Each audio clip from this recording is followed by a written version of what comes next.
and welcome back to the podcast that must not be named. I am Luke. I am Melissa. And we are joined by our first-time reader and movie watcher extraordinaire, Riley. Hey, what's going on? Hey, bud. So this is one of, I think, the most fun episodes we do. The end of book stuff has a special place in my heart because, one, it tends to be easier. And we finished a book. It's a sense of accomplishment. It's an accomplishment, and we get to hang out and just kind of chat overall, and a little less restricted feeling, I guess, overall. And so we are going to be here doing our podcaster's commentary on Harry Potter and the Goblet of Fire, fourth movie in the series. Ooh. And just initial impressions. What do you remember about this movie in general?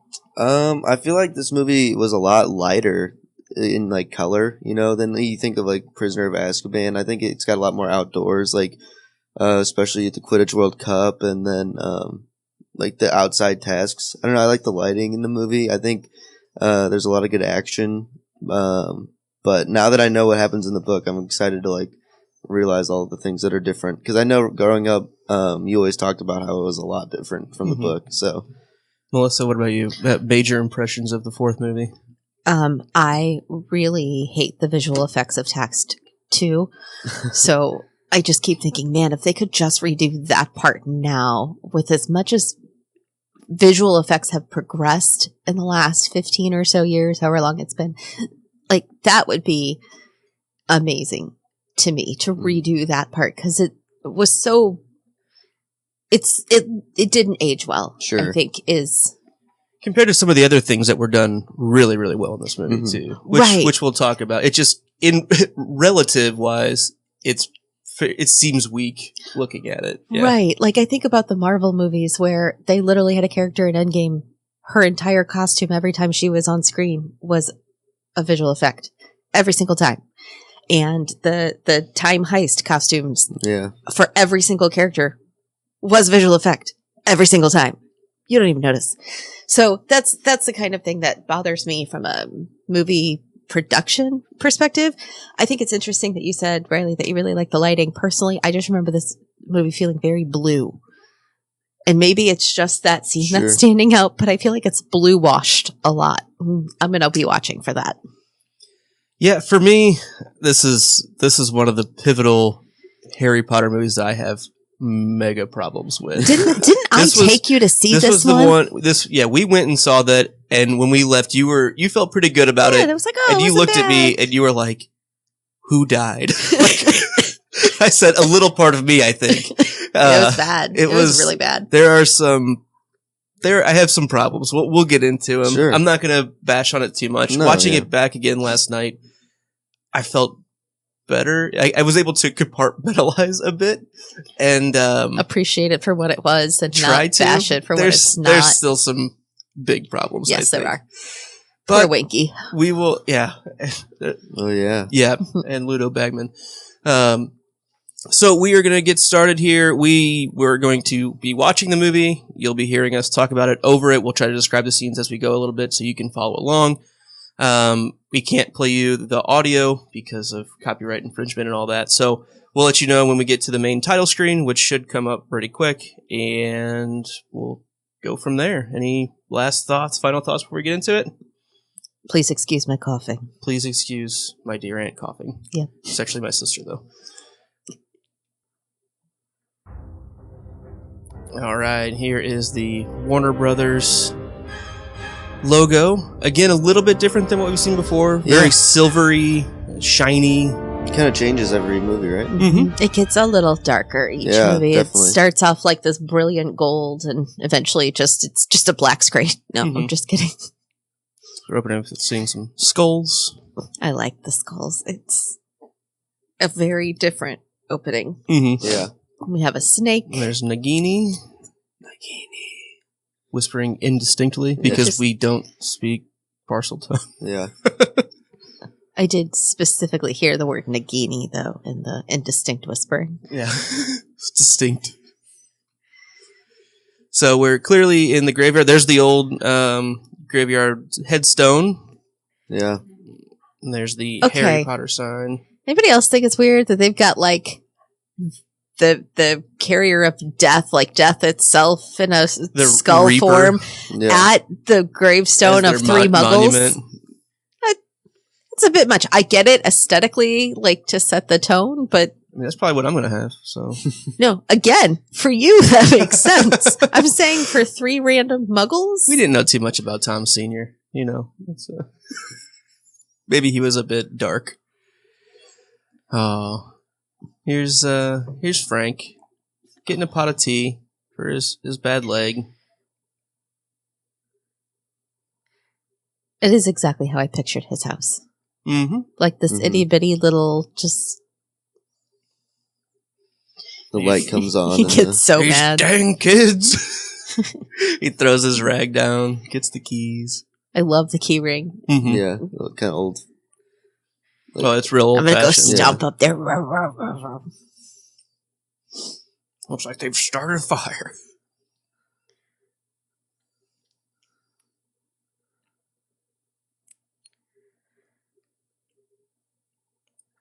So Frank's in the Riddle house now, looking around. I like his hat. Yeah. Yeah. It's fits the character very well. And he put it on to go outside, right? He didn't have it on in his house. Those must be very well constructed stairs that they're not creaking as he's walking up. Yeah. I was gonna mention how strong this set is. Like in general, it feels like a neglected old mansion, Oh, yeah. right? There's cobwebs. But the creaky stairs pulls my comment back. There's a little bit of creak right there. There it is. Oh. I'm just saying, my house is not nearly that old, and I have way more creaky stairs. Yeah. If we were to do it without the boy. No! The boy is everything. It cannot be done without him. And it will be done. Very young David Tennant. I said. Yeah. You see some differences from the book here. Yeah. I don't think I ever have noticed that was. I figured Junior. as much. That's one of those, because in talking about this, it always sounded like you completely forgot about or didn't realize who that character really was. They're just kind of short-circuiting a few things by including him in these over the summer plotting things. I guarantee you, like, I can picture the producer conversation. They're all sitting around going, nobody's going to understand. We're not going to have him. I know. Let's put him at the beginning.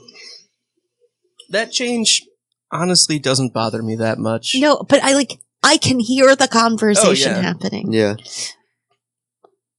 Okay. Do you notice who's waking him up? Hermione. So he's not in his house. He's not having the whole conversation with himself for a chapter. There's no letter. There's no Dursleys. There's no Dursleys. There's no blowing up the Dursleys' boarded up fireplace. Right.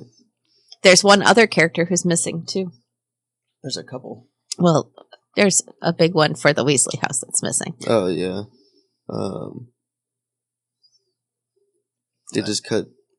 Yeah, they just cut straight to the no Mrs. Weasley, There's no Mrs. Weasley in No this Percy movie. Weasley. No No Percy. Bill or Bill. Charlie. Mm-mm. Charlie. Remember how much we loved getting to know those characters. And I get like it's character development that had to be done very rapidly. Mm-hmm. They could at least be in the background. Like I feel like I don't know. Oh, vampires dropping out of trees. This is before he was a vampire. I'm just saying. Prior. Vamping. What do you think of Amos Diggory? I like Amos.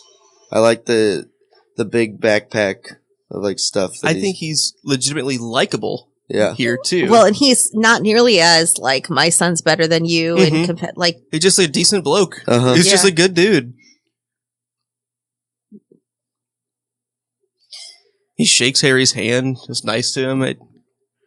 oh, they used the word. Oh, I Maggie. know. I rewound it last night to make sure that they did. Because I was like, oh, I think they just said Maggie Old Boot. Sure enough. You gotta call it a Maggie Old Boot. I think the Porky is done decently. I don't know if I believe that you can see them flying through the air. To me, it was more of a I agree with you. instant. It's a pop. It kind of, Yeah. you just disapparate almost. That's how I view it. That is See, I don't imagine them being like flung. no. And then you've got the three that actually know what they're doing, bicycling in the air. Yeah. Which down. means Amos took the time to teach his son how to do that. And Arthur Weasley said, there's too many of them. They'll be fine. They'll figure it out. Well, only child. You tend to kind of I have wouldn't it, know. I think. This looks fun. There's some good jokes. Yeah, I like Go the ahead. tailgate. Yeah. The campsite. It's really close to how I imagine the feel of this being. Like, almost like a Ren fair. And that's what we described it as when we were in our 5-chap recap here. And I really get that feeling. It's good.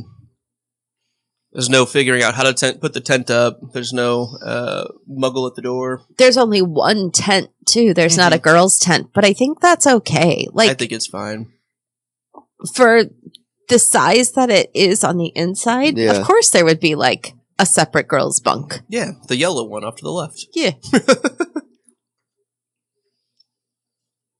Harry's like, what is going on Feet here? off the table. They put their feet back up. Yeah. The twins are strong in this movie. Yeah. Twins are, they almost always are. They kind of, but yeah. I mean, I will say in general, even for when things are a little questionable, they are kind of the best. They might end up being like series MVPs at this point between movie and book showings. I'm telling you. Friend VP. How far up are we? Well, put it this way. If it rains, you'll be the first to know. So this scene with Lucius Malfoy making fun of them for having really high up seats at the Quidditch World Cup, dumb.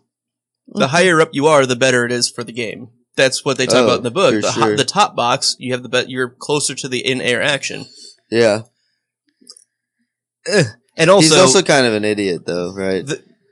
Not Lucius. Lucius? I think hard to he's say. close-minded, and therefore that keeps him from knowing some things, but Sure. I think he's talented, but that's really yet to be seen in the books. The stadium is really cool. I like the stadium. I do too. And they come in, they fly right through the crowd. Yeah. Are there there's the leprechaun, which is not quite the same. Right, No. and they don't really do the Vila. They make it a firework as opposed to actual leprechauns. Right. And so the other thing going on is obviously they're not sitting in the top box. They're not sitting with the Minister of Magic, and that's kind of the cutting Ludo Bagman completely out of this. Yeah. There's really no way that would have made sense And for Winky. Arthur's character. Yep. Yeah, they really just chant for Crumb as their mascot.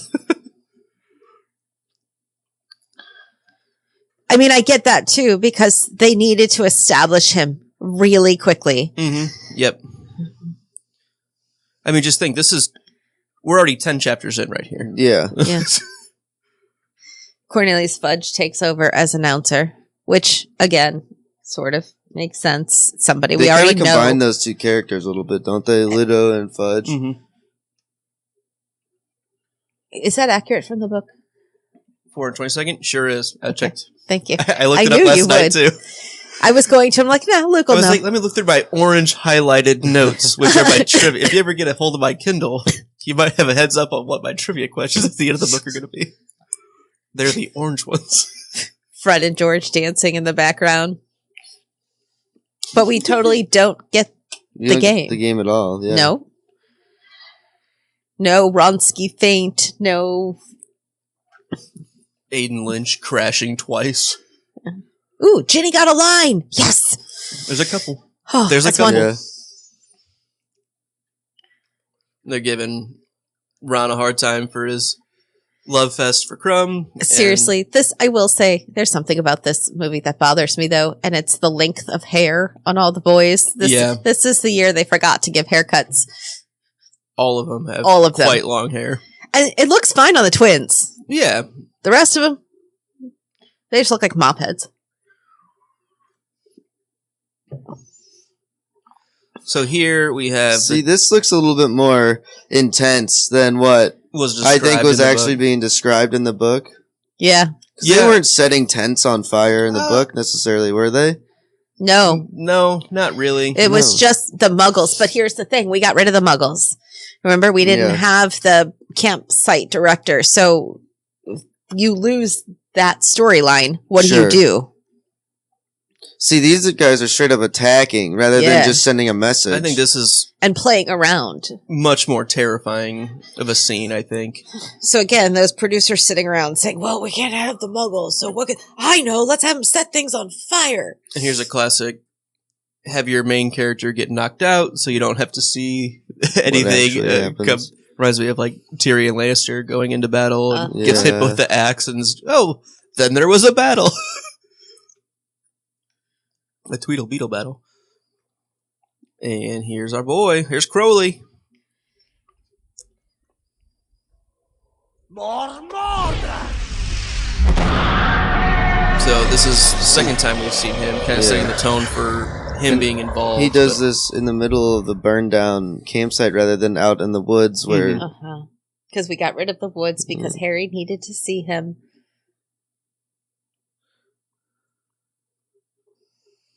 I think this is a bit more intimidating. Like he's actually he sees him, and it's maybe a little manufactured. Sure, but it's a little more cinematic, like big scary movie thing. We have to set him up as a new dangerous player. Yeah. What is that?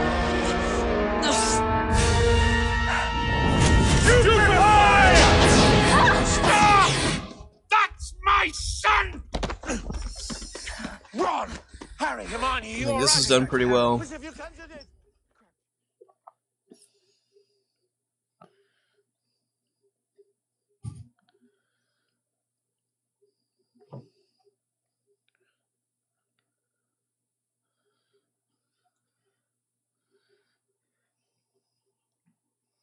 Yep, sure are.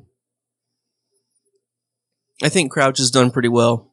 Yeah. The look is honestly kind of how I picture him when I read it now. Sure. We don't have him being cruel here because no Winky. It's more of just... We also don't have... what's his name? Cedric's dad? Blanking. Amos. We don't have him like being kind of a jerk either. Like, if you only watch the movie... Two of the characters that people had the most issues with, Crouch and Amos Diggory, decent guys here. Like Crouch didn't do anything wrong in this, right? On screen, yeah. I like that she has a spider on her and a rat on the other side. So that's the candy trolley lady. Mm-hmm. A spider on her collar and a rat on her hat. Huh. I wonder why. Oh, it's Cho Chang, yo. Cho Chang, yo. I can't wait to watch that with Riley, too. We're probably at the point where we could do that. It really only goes through the first 4 books. Does it? I think so. Okay, we'll have to think about it. Maybe a Christmas special. Uh-oh. Oh, a very so Potter musical. Oh, okay. It's so good. Gotta get back to Hogwarts. I like that the animals are just there. These are the things that I enjoy. Ron's just got a Weasley sweater on. Crookshanks. He ends up wearing that a lot this movie. Yeah, keep an eye out for it. Like Crookshanks and Hedwig are just hanging out in the cabin. Talking about Sirius. First mention of him in this movie. Yeah, they're on the train now.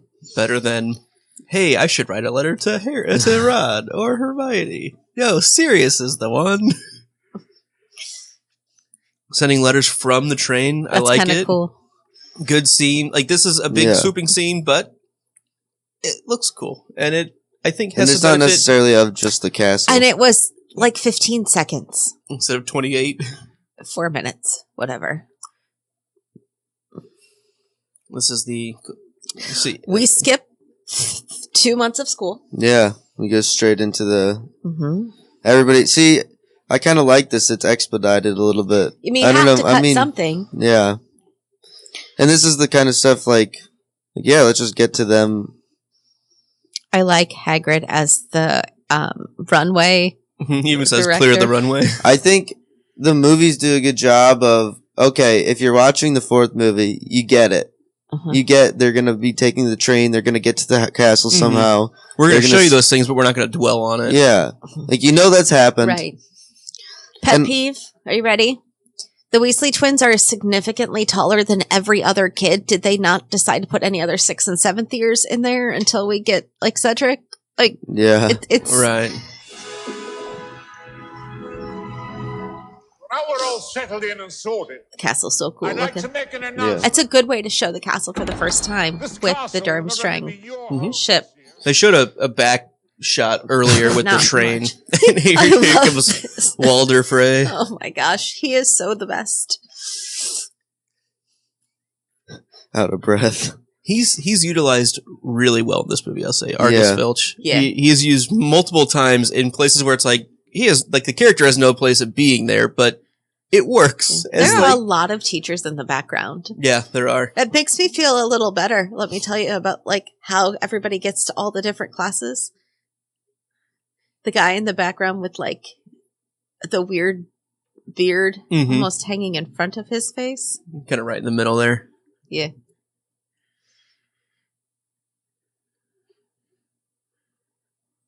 I think Dumbledore does a good job of setting the tone for the danger and the risk involved with Sure. signing up for the Triwizard Tournament. I also like that we combined it all into one. We've got the entrance. This is the Opening welcome back ceremony, piece. all with the new Yeah. scrolls. What do you notice about the Beauxbaton people there, Riley? I don't know. They're. I think it's funny that they're like beckoning like the people like that they're walking by their entrance. Alright. It's Alright. very majestic. I have 2 problems with it. Yeah. I have One- at least one. One, they're all female. Yeah, there were Is a guys. huge problem for me. And 2, there was a shot of their butts. Mm-hmm. Yeah. Those were the So, two that I would have pointed could- out. Could we be any more sexist with that? Probably Yeah. not. Right. It really bothers me that they made that choice. Because then it's obvious they have to choose a girl, not just she happened to be the best of the Right. Yeah. It's that, and I don't know. It really, really bothers And me. especially because now the only co-ed school has 2 males Yep. that get chosen. Yep. Shouldn't be 2. Sure. but- and the reverse of like, oh, Durmstrang, they're just all guys. Like, Like, because there could be some girls who do this, and that Absolutely. would be awesome. Right. It's a drum line, basically. hmm They do a at the Wizarding World of Harry Potter. They do things Mhm. like this like throughout the Mhm. day, Right. which is kind of neat. Crumb walks in as like the general. Yeah. See, that entrance makes you feel like everybody at the school knows that Crumb's going to be the only name that gets put Right. in, Mm-hmm. and nobody else. Like, he's the chosen one already for the school. Right. Right. Whereas with Beauxbaton, you didn't know. Yeah. This is a cool. All of a sudden, it's raining. By the way, it's With raining. the Beauty and the Beast like Yes. shot. You know what I'm talking about? Yep. Is it the very very beginning of Beauty and the Beast I think so. that it's raining? Yeah. You see the castle up on the hill. Yeah. I'm a little sad that it wasn't raining the whole time everybody arrived. And granted, there's no Peeves, but we miss Peeves throwing water balloons. Sure.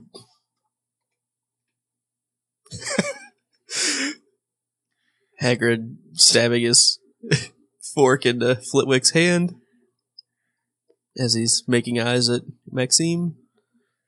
That's a really good way to start that. Like, a really quick. I don't like Flitwick calling him an idiot. Right. That bothers me. You're right. I agree. Because it's not book 1 Hagrid, so he doesn't deserve that. There's Neville, And Dean, Dean. and Pavarti, most likely.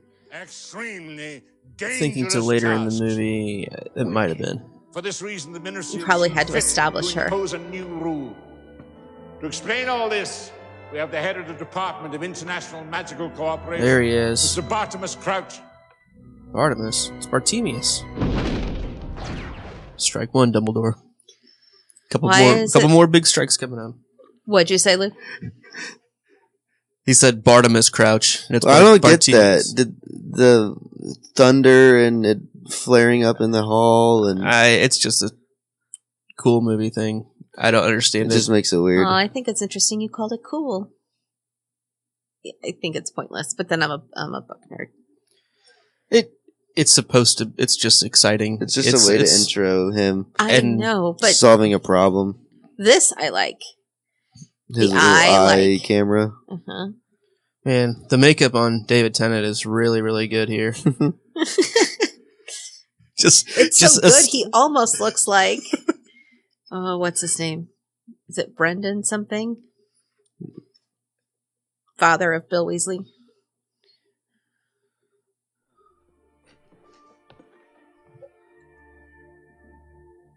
After due consideration, the Ministry has concluded that for their own safety, no student under the age of 17 should be allowed to put forth their name for the Triwizard Crouch is Tournament. giving the This decision is age restriction announcement. That's rubbish. That's one of the most memeable things right there is the twins. That's rubbish. I have such a problem with the way the student body reacts to that. Yeah, that's kind of... Brendan Gleeson. Sorry, I had to look that up. Okay. That's the actor who plays Mad-Eye Moody. I don't like the goblet. Because? I don't know. I feel like I imagined it, even though if they described it like that, I thought it would be more ornate. I don't know. They describe it as being kind of plain and boring and wooden. See, I imagined it smaller. I imagine it's smaller, simpler. like an actual goblet size. Like Last Crusade style? Yep. Mm-hmm. A little bit larger than that cup there.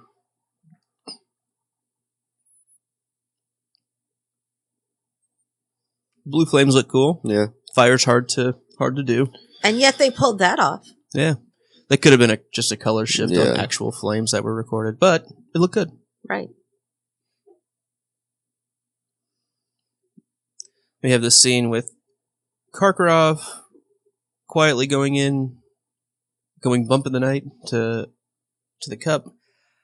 What do you think he's doing? Putting the one student. I bet he told nobody to put their names in the cup from his. He's just putting. He's putting Crumb's name in himself. That seemed like an odd scene to me. No, yeah, shouldn't be there, but nope. It's just there to pin him as dark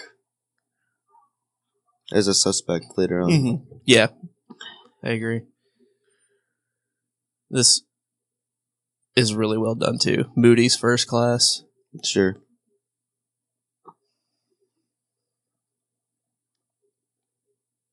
They're just so terrified. Every student here.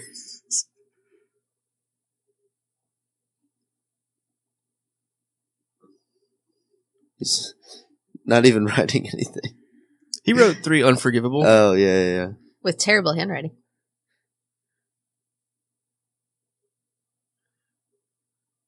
I think it's really interesting that he already knows their names. Yeah, that's maybe a little disbelievable, but like it works. Threw something too. He threw the piece of chalk. First, Weasley. Yes. Stand. Give us a curse. Well, my dad did tell me about one. The Imperious Curse. Oh, yeah. Your father would know all about that. He's so good. If the Ministry and the eye is fantastic. Oh, yeah. Perhaps this will show you why. Yeah. I love Moody. Moody is awesome. Great book character. Mm-hmm. Translated awesome. Because he's such a visual thing, too. Yeah. That it really sells it even more. Yeah. With how just bonkers he seems. Yeah. But like actually seeing him sells it more. See, the visual effect here, you can tell it's like not as seamless as we get now, but it's still better. Yeah, see, those are the twins. Mm-hmm. And both are in Gryffindor. They're all in Gryffindor, even though it's the entire student body. Mm-hmm. Except for him. Oh, there's there always seems to be so many more Gryffindors in every class. Yeah. In the movies. God, he sells this so good too. Just like, yeah, it's funny. But guess what? It's also terrifying and dark and I think it's evil. The same way, like thinking about the power in like middle and high school. You know, like it's funny to make the loser kid, if you will, Mhm. do certain things. But, It's funny to bully somebody because you get laughs, and guess Yeah. what? and That I'm just doing it feeds for fun. And I didn't mean then- anything by it. Well, but there's still a victim. I love this Right. conversation, or like you said, the way he turns it around. Mm-hmm. I think it, like you said, it's a really, really great analog for bullying or Mhm. taunting, anything like that. Using your power for any Oh, kind yeah. of And just entertainment. choosing to ignore the victim because Mm-hmm. that makes you sad, or it makes you feel bad at that point. Well, Mhm. be better than that. Like, come on. This is done pretty well as well. Neville coming up to see the Cruciatus.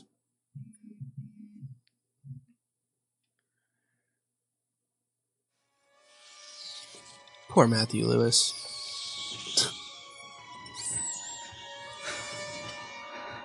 Stop it! Can't you see it's bothering him? Stop it!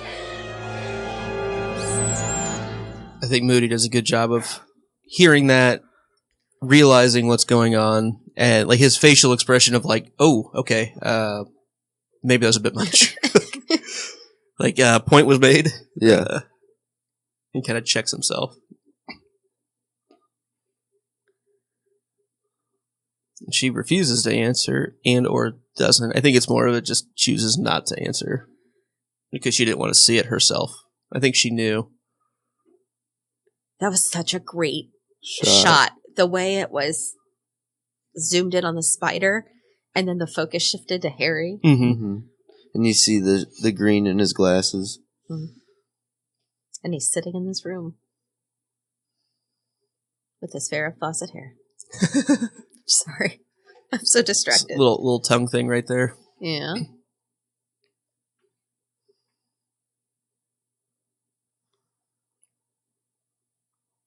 Bell tolling. I like that they kept the bell tower set from movie 3 here, because that wasn't in the first 2 movies, and time was so important in book 3. Mm-hmm. They really, I think they did a pretty decent job over the whole series of establishing the castle and then adding things and then letting that remain later on because they had the sets built. So There's just reuse it. One movie that it does look a lot different. I think in 5 it looks a lot. There's parts of the castle that are way, way different. We spend more time in the castle in book 5. Sure. Yes, absolutely. And I think because so much of book 5 is The whole group instead of intrinsically just Harry, Yeah. that we have a bigger. Sure. the stained perspective. glass crying that Neville was looking at, that's a pretty nice scene. Yeah. There's someone from Durmstrang putting their Yeah, name I in. guess so. There goes Ced, walking through the age line. Not sure what's going on with his hair. He's like sweating. He's like, Ron putting up the, hey, what's "Hi, up? We know each other.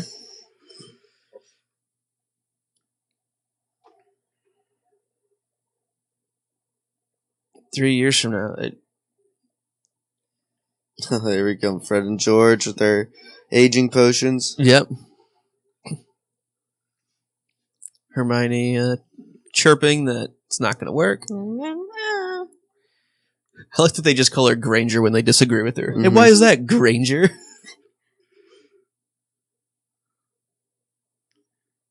So, I love the twins. because he's so pathetically dim-witted. I like that they have to shake it up to like activate it. I think that's As you do. right. They jump past the line.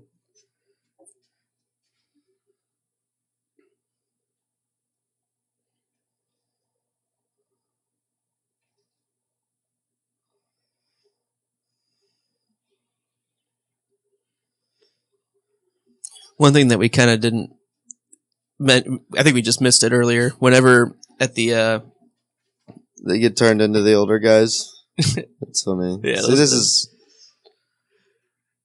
at the God, they're so the best. Quidditch World Cup, whenever the Death Eaters start attacking, Mr. Weasley goes, George, Ginny is your responsibility. Yeah. So I just wanted to give some props to George Love. Oh, yeah, specifically George. My boy George.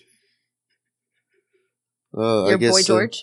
Here's Crumb putting his name Thank into you the for cup, that. so I was I'm wrong. glad you got that. Oh, I was yeah. wrong about earlier. Yeah, no, Grumm's putting his name in. Yeah, so it the only reason that Karkaroff could be in there is for us To believe that he put Harry's he's name. the one that does it, but like what is he actually doing? Like we know that he's not, so like Yeah. what's he really doing?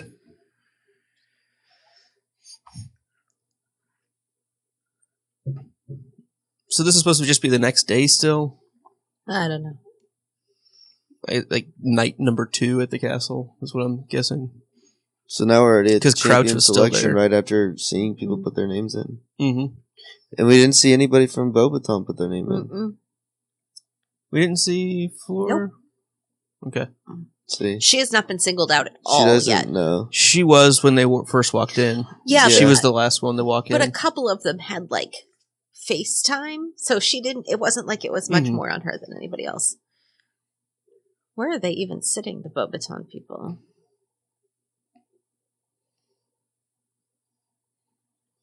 Surprise! I like that he's actually excited though. Like, Yeah. because to him, he doesn't put himself above but other look people. at the others. Not one of them looks disappointed. Why? Because it was gonna be him. Yeah.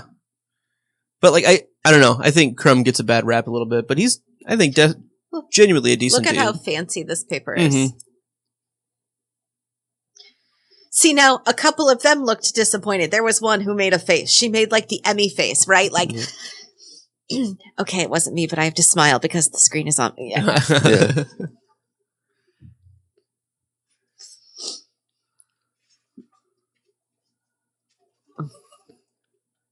Cedric looks like a good guy here too. Yeah. Shaking people's hands and Yeah, he's a good Cedric. yeah. Yeah.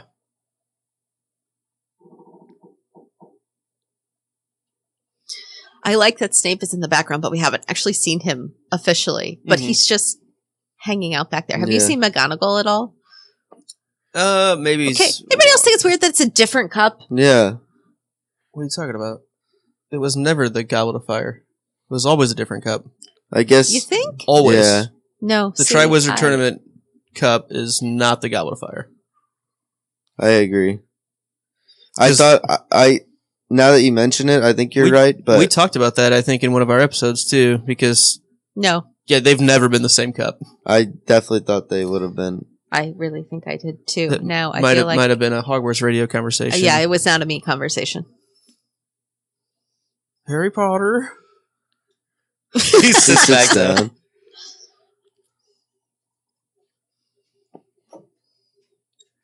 Strike 2 on Dumbledore. What was the first one? I forget. Him calling him Bartimus Crouch instead of Bartemius. Okay. All right. Ron looking genuinely upset. I'm fine with Pretty that. good. Yeah. Pretty good look. Like in the book, we didn't know that. I think then. it would make more sense for me if Ron was like taken aback, like More aghast, surprised rather at this than just point. like he looked kind of like wanted to kill him already. Like he should have gone through Like how Dumbledore's some- looking at him right Yeah. now. Like I want a to little kill bit you of right shock now. first, as opposed. I think he should have been shocked before he should have been angry. Yeah.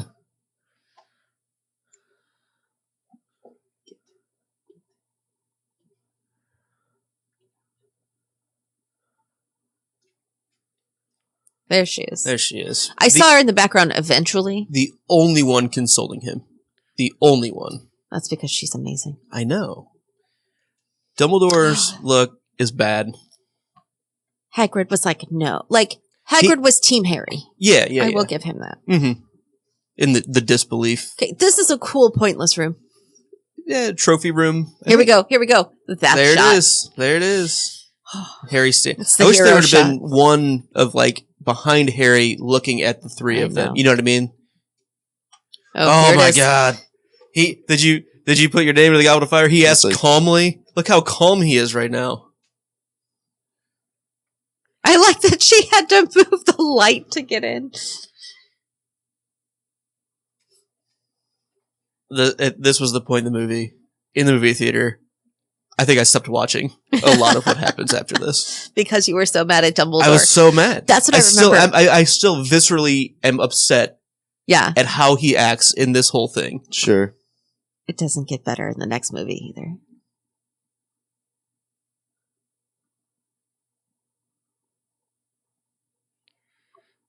Seriously, what is the point of this room? It's just a trophy room. Is that what this is supposed to be? Yeah. Except that it's supposed to be like the room next door, not the trophy room's up on a floor. Yeah. Okay, sorry. Hello. I think it's on the first floor. Trophy room on the first floor. It could be I adjoining. don't think so, because that's where Harry and Draco were supposed to. The dueling? Yeah, and that was up higher. Well, yeah, and that's also where Ron puked slugs all over the That's true. award for special services to the school for Tom Riddle. Yeah. It's pensive. I like this scene. The addition of this scene. Right, a little bit more behind the scenes, what Dumbledore is figuring out, and it's weighing on him. I like seeing that. Still mad about how calm he was in the other room. I really like McGonagall saying, "Since when do you accommodate the Ministry?" Yeah, opening that door already. I just think it's crazy how many scenes Moody is just kind of there in the background watching. But I bet he was. Yeah. I know. I mean, seeing it, because I feel like reading it, especially not thinking about it, you don't really notice like conversations like this. I think it adds to him. Like I think he has the job because he's a personal friend to Dumbledore, and he's literally an expert in things like this. So But I get what you're saying. Like he's like. First of all, this conversation isn't something we saw in the book, but I think it's an excellent addition. And it's a great way to introduce the Pensieve. And it gives Mad-Eye permission from Dumbledore to keep an eye on Harry, which is convenient. Stay close. Right. But I think in general, when you read, you see the conversation between the two or three people having the conversation. You forget about who's there. Yes, the background people. And that's something that a visual medium can add in. Oh, yeah. Which allow it to have more context for other things that happen later on without saying it out loud, which is nice. Here's Ron getting upset. Again, the background people watching the conversation. I like that. I just want to be Harry, who's incredibly world famous. But I don't want that either. I think that's why he stopped saying it, because I just want to be. Because you can't say I just want to be Harry Potter. I just want to be Harry Potter. Like that. It's a brand. It's a brand. I mean, even in his world, it's a brand. I just want to be Tom Adidas. Like, leave me out of it. Can I just be Paris Hilton, please? Ron's classic piss off. Yeah. There she is. Yay! For some reason, I pictured her with red hair, but other than that, I kind of like her. I think she does a really good job. Okay, can I just comment on her costume? Oh, yeah. It almost doesn't fit, right? If you look at it, it's got weird bends, and the back, like, the seams are just a little off, and it has always bothered me. But then I'm thinking, of course it does. Because she's trying to look fancy, but like it's just a little off compared to what you would expect. Like it's perfect for Rita. What a good choice for the costume department. Yeah, the green is it's wild. Lovely. See, there's a little writing thing. Quick quotes quill. Yeah.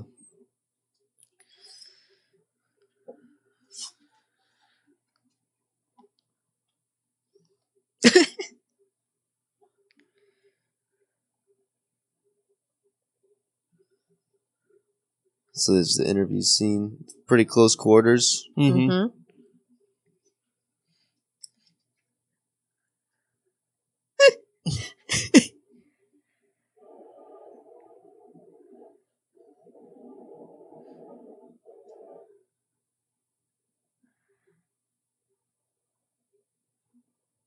I like that the pen like kind of makes the same question mark that she does. Yeah.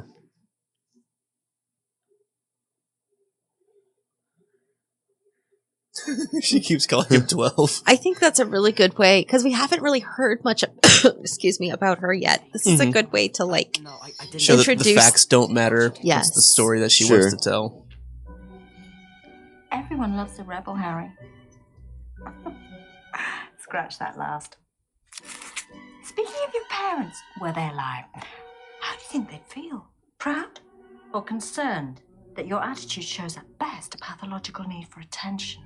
Worst, a psychotic death wish. Psychotic death wish. Hey, my eyes aren't glistening with the ghost of my past. Good job getting that line in there. Yeah. That whole scene felt pretty natural for those characters. Yes. I thought it was really strong. And while not verbatim, definitely like from the book. Yeah, and Sure. because it's also, like you said, encompassing a couple things that we haven't, just got left out, but was consolidated there very strongly. Sure. Here's the owlery, see all the owl droppings on the walls. Squawk. So since that owl has a line, it's even in the subtitles, did it get more money than some of the other ones? Probably. Yes. Notice how it's also gotten extra screen time. Yeah. What a prima donna. That owl. Either that or be easily trainable owl. Yeah. Hey, talent sees talent. That's true. The bird bites. So we got some Gary Oldman voice. I love me some Gary Oldman. I love the Gryffindor Common Room. I feel like we haven't gotten to see it too much before this movie. Not really. I think it looks a lot different than the... Like, did we see it much in the first couple? I don't feel like we did. 3 we did with the Sirius and the Fire. Or that That's was here. this one. Yeah, Oh, that we're is watching this that one. That's about to you're happen. Right. I don't know. We got a lot of post-Quidditch in the I love post-Quidditch scenes in the common room. Like after matches and Yeah, things like that. and it is different. I love how when he was reading the article about him, it was being read to us in Rita Skeeter's voice. And as he crumbles it up, you could like hear it like fading away and like start to speak quicker. So, Okay, can we talk about the fire head? yeah, not how I ever would have. It viewed should literally be his head. Like a disembodied head hovering above. That's how I pictured it because it's just your head traveling flu. Sure. I don't know if I really thought about it that way either. I agree that that's the way it's described, but like when I visualize it, I think of it more of like a fire and smoke projection up above, Yeah. but not necessarily. Really So you're their like head. like Star Such- Wars Council where everybody's sort Yeah. of hologrammed in. Kind of. That's. See, I look at it as your actual head. I agree that is yours through the is portal. technically correct here. Okay. I agree with that. Either way, neither Not- one of us think the face should be made out of the fire. No, Like, not the constructed coals. of- Yeah. Out of the Yeah. coals. I think I imagine it more like you, Luke. Like either in the flames itself or like the smoke, Mm-hmm. like just a projection. Okay, so can we put this on a production design, the con side? This This is a flaw. like it in makes the me plan. completely not pay any attention to this because all I can think is, but it's wrong. Mm-hmm. But the conversation that they're having there, we start getting some information about Crouch being. I'm sorry, I wasn't paying attention. Yeah, that's why I'm 'Cause, recapping. It's just wrong. And also, the timing of this is different because if you remember, he had just come back from his date with Hagrid Yeah. to go see the dragons and just made it back in time to see this. Yeah. I like that we see that the pajama pants are a little short, although Mhm. they're not as short as I think they should have been. Yeah. Not quite as obvious.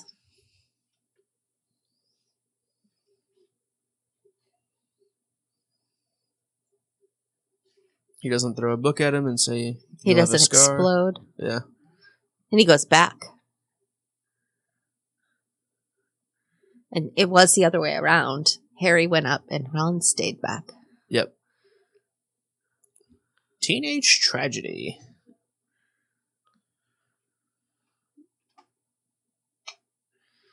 All right, now we're Nice. hanging out at some water. Oh yeah. Harry hanging out with Neville because he doesn't have Ron. Also, you're planting in the fact that we don't see a lot of Neville being the botanist, if you will. Sure. There was the line earlier where Moody said, Sprout told me that Yes. you have a... But even before then. Mm-hmm. Hey, look, Ginny sighting. Yep. This is a bad scene, in my opinion. Yeah, I never imagined it like this. Because this doesn't really happen this way, Well, does it? So essentially this is the scene where Ron, Hermione, and Ginny walk up. Hermione comes over to Harry to talk for Ron, and it's a really convoluted story. Yeah.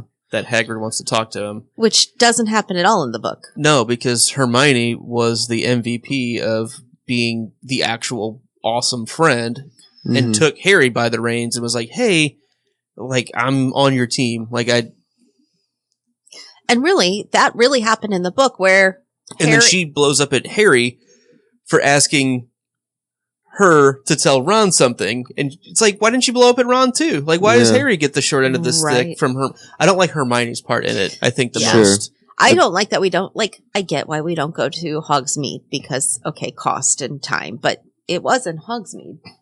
And then we don't get the point that Moody can see through invisibility cloaks either. Sure. Yeah, I don't think that really comes up much.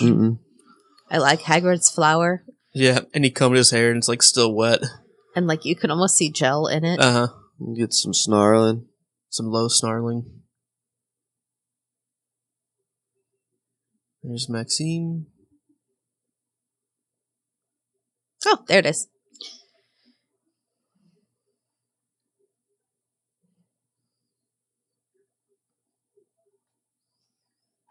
The name drop of Olymp.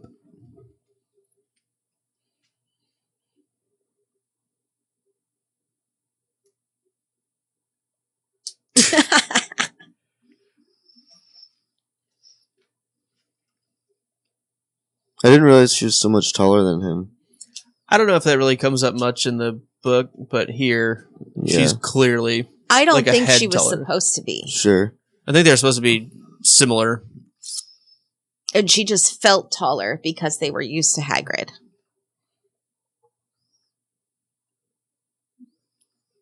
Oh, look. You know who's not there?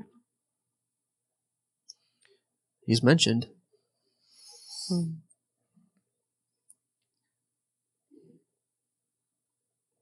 Seriously misunderstood creatures. Oh, crikey. Although, I have to admit, that Horntail is a right nasty piece of work. Poor Ron nearly fainted just seeing him, you know. Ron was here. Oh, sure. His brother Charlie had to bring him over from Romania. Didn't Ron tell you that? So Ron's apparently seen the dragons and didn't tell Harry.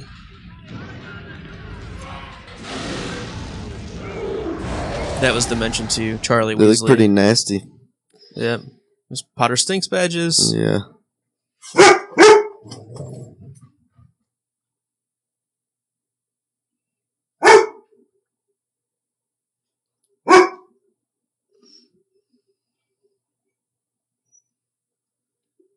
People bullying Harry. Mm-hmm.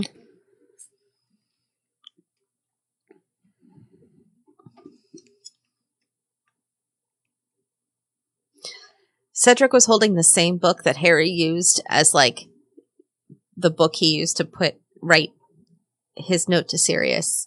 Oh, really? It's the same cover. I don't know what book it is.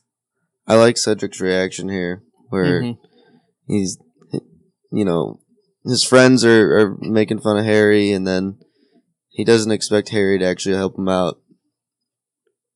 You know? Yeah. Seamus talking about blowing things up on accident. I kind of like that they gave him that personality in the movies. I'm iffy on it. There is like one time in book 1 when they're trying to Wingardium Leviosa the feathers that his gets caught on fire, and they just ran with it in the movies. Yeah. And the turning water into rum. That was the... Yeah.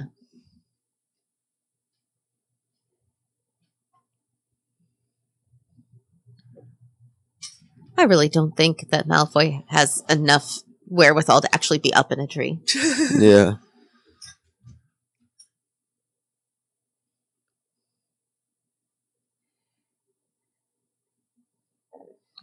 Ferret. Malferret. Malferret. I like that he's just shaking him upside down, up and down, instead of slamming him on the ground, which could really be dangerous. McGonagall, What are you doing? Technically, it's a ferret. putting him down Crab's pants. That's a little. That was much. Yeah. That's a little much. Ooh, Goyle was talking. He had I mean, some it wasn't- sounds there, some audible sounds.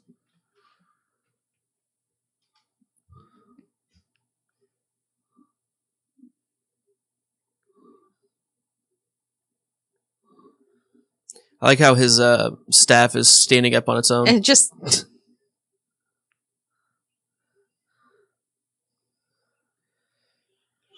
I don't know. Do you think he blew up like that and went crazy in the book? Not quite. you think it was more like I think like he did it. He was like in that. I'm owning it. This is what it is. Yeah. Yep. Yeah, I agree with that. That didn't bother me the way they did it here, though. Sure.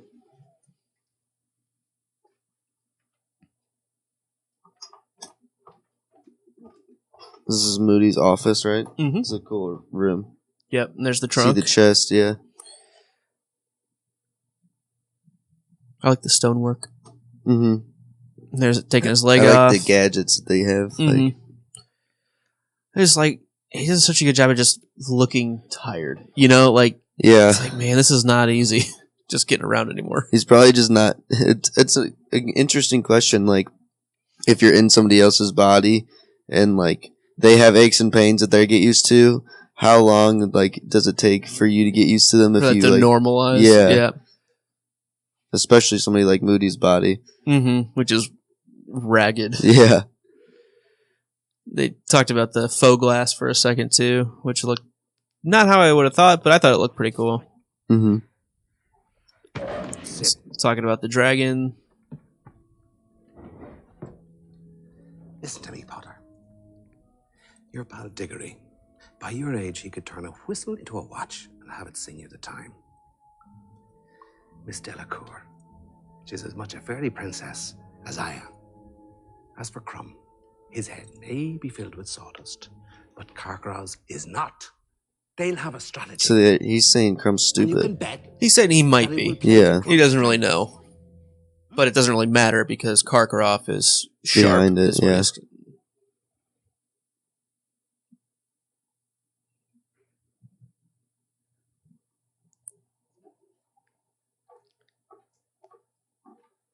Better than fair.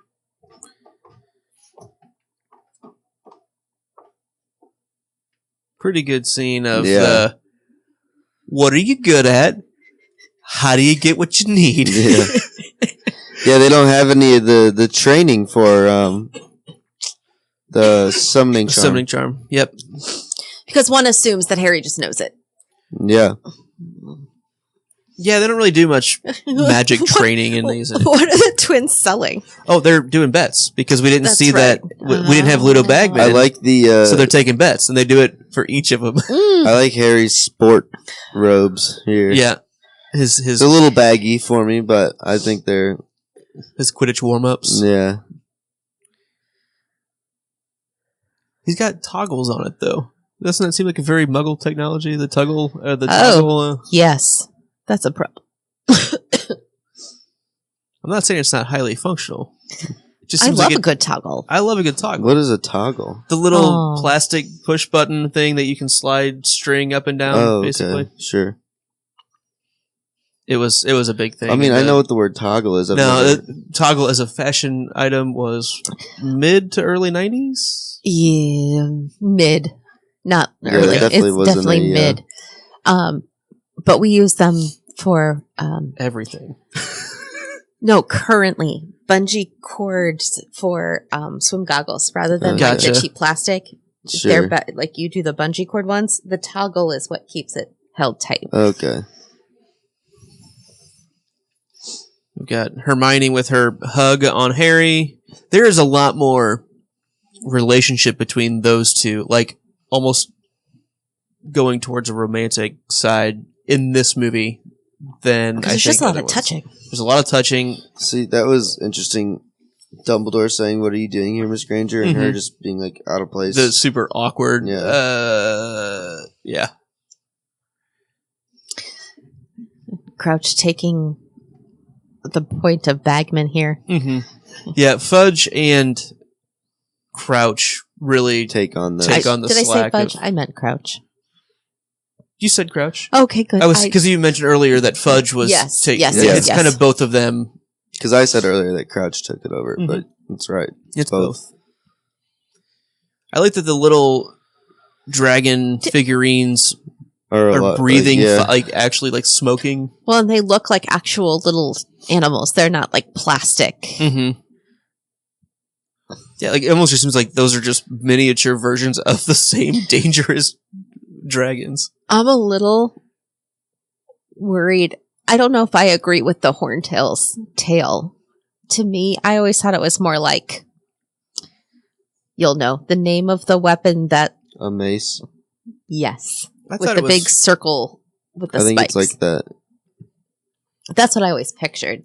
It doesn't mean that they're wrong. It's just... Yeah.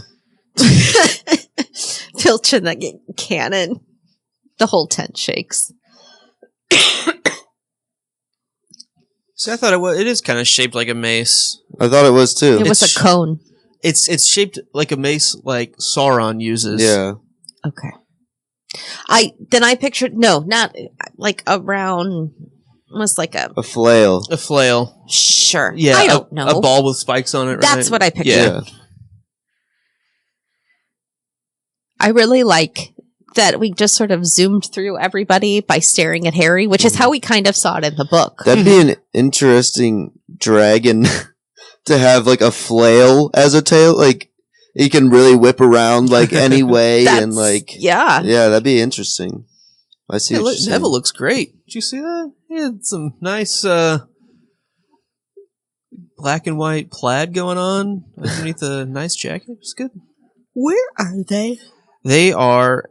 Well, we'll see here in a little bit in some of the excessive flying around that we're about to do. They sell it really well on how dangerous this is, I think. Yeah. But this is a stadium that's built up off, kind of out from the castle a bit. I think it's like on a cliff. That's why it's such a jagged. Yeah. This bothers me. Where he doesn't just do it right away and get the broom. Like, he's supposed to be the best one, right? His was supposed to be the best. Uh-huh. And yet he's getting thrown around. His, well, I was going to say rear end handed to him, but sure. See? And he has to be reminded to do it. Right. I think if anything, it should have been like he did it right away, and this happens while he's waiting for it. That would have been awesome. Because then he's like, "Did it work?" And then like tries like. I guess.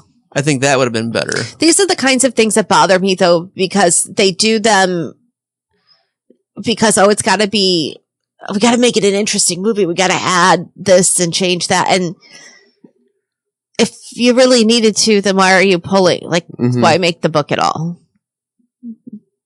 Almost gets the egg there. Probably should have. The dragon takes off, breaks the chain. Like, Ron's cheering for Harry. This is too much for me. Yeah. I enjoy this zero. Well done, dragon. Okay, now I like that the twins are cheering on the dragon because that's what the twins would do in said situation. Except Harry's their friend. Right. Oh, look. Now we're off in the forest and the castle, and this is literally the ride inside the castle in Universal Studios. That's pretty cool. It's not. It makes me sick to my stomach. The ride's cool. It is really cool. It's a little much, but this is the cool. ride. Not that part. Let's do some damage to the tile roof. Yeah, Like, who's paying for this? Who's gonna pay for this, the repairs here? That's not cheap. And the dragon gets on the castle. I don't Right, know. magic. I agree Magic that if happens. he's supposed to be the best one, that this is kind of ridiculous. And how are they Right? judging him here? They can't see him. I mean, just holes in the towers. Almost falling off. You get the Assassin's Creed hang. Yep. Good thing there's a hay bale down below. He'll be Yeah. fine. Be 300 feet up as long as there's a As long as cart there's with hay in it. a cart with hay or a hay bale. It's just too much. I'm sorry. Why doesn't he just do Accio Firebolt again? Here are the. Did he Another drop good his wand? point. Does he have his wand right now? I mean, did he drop it? Well, and then, here's the problem. Yes, this looks cool. And yes, if I hadn't read the book, it would be lovely. But you cut Winky and you cut Ludo Bagman. And, think of all the things you cut so you could do this. Yeah. This is my biggest problem with the movies in general. I agree. That I agree. you This feel could like, have been. They could have done this No, they couldn't. for an eighth of the amount of time, and you got the Mhm. same feeling out of it. I think. Well, here's the other thing. This is so And huge. he kills the dragon, basically. It's not surviving that fall. No, this is so huge of There was the a shot moment. of where the Where do you go from here? You know what I mean? When you've upped the stakes so much. Yeah. it's and almost we're- like this should have been 2 movies, and this could have been potentially the end of movie 1. I would have ended it at the end of. Yule Ball. Sure. I was also going to say potentially Task 2. Yeah, But I could see the Yule Ball. I think at end of Yule Yeah. Ball is consistently where I think the movie should have been split. You have, we'll get there, but Well, some dissent in friendship. You Yeah. have the next 2 tasks coming up. You had the movie 1 first task, it's setting up all the tasks. Yule Ball. we don't get any of the points. We don't get any of the. No. We don't get to see Karkaroff not giving him points when everybody else. Right. You miss some of that political background piece. Mm-hmm. Why? Because we want to see a cool dragon chase. And we've got Harry as king of the castle again. Yeah. Well, here's something else we missed. When his name came out of the Goblet of Fire, the Gryffindors, for the most part, supported Still him. cheered it. Yeah, it was just Ron that had a problem with it in the Yes. Gryffindor Tower, really. Mm-hmm. There's Ron with his Weasley sweater again.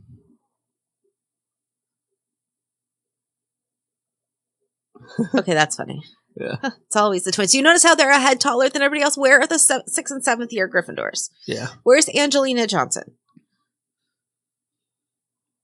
We'll see her in a couple scenes. But yeah, she could have easily... Maybe Been she there. was there, and she's just not as tall. They are fairly tall, I know. in but general.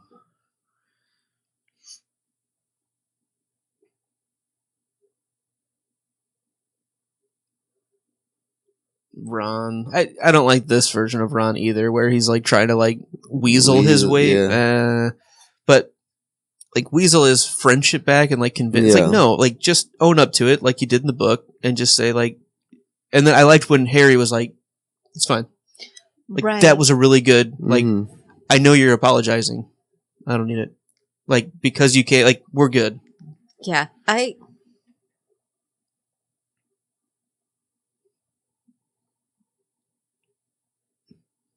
That I agree with.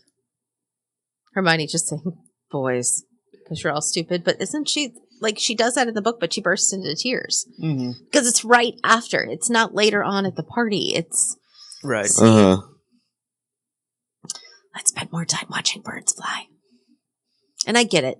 You have to show, the everyday workings. But I also think it's weird that there's boxes of cereal. I didn't see that. No. Yeah, all up and down. There's Cheerios over there. Uh-huh. It's 2 boxes every few feet on Yeah. every table. Plus a big Cho- vat of oatmeal or something. Harry, when he sees Cho Chang looking at her, and he spits the drink out.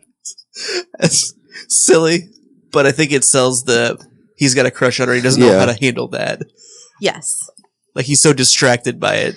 Okay, I'm distracted by the thing that looks like a taco holder on the table. I might have tacos for lunch now. That sounds good. Tacos do sound good.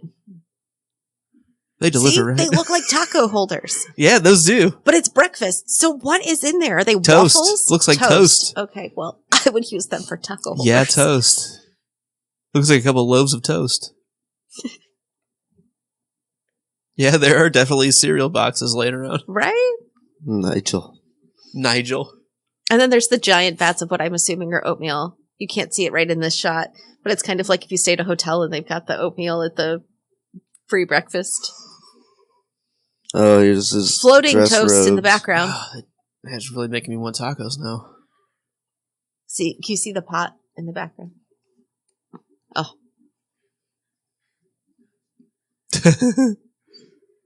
I like how Harry's pretty beaten up. Like he's in a sling. He's got a big cut on his face. You see the some lines from the floating Jenny. toast? Yeah, anyone want a toast? This is a line for Jenny.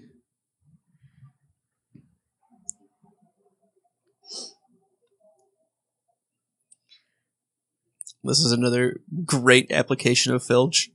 Yes. Yeah. Well, and of McGonagall. Oh, yeah. I mean, in the book, it's just her at the end of one class introducing it. But I like that, okay, I'm going to pull my house in. We're going to have... Well-mannered frivolity. Isn't that an oxymoron? This is one of the many, many reasons why I'm so thankful I'm not a high school teacher.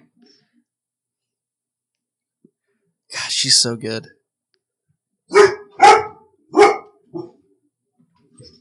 She looks so pained saying it like that.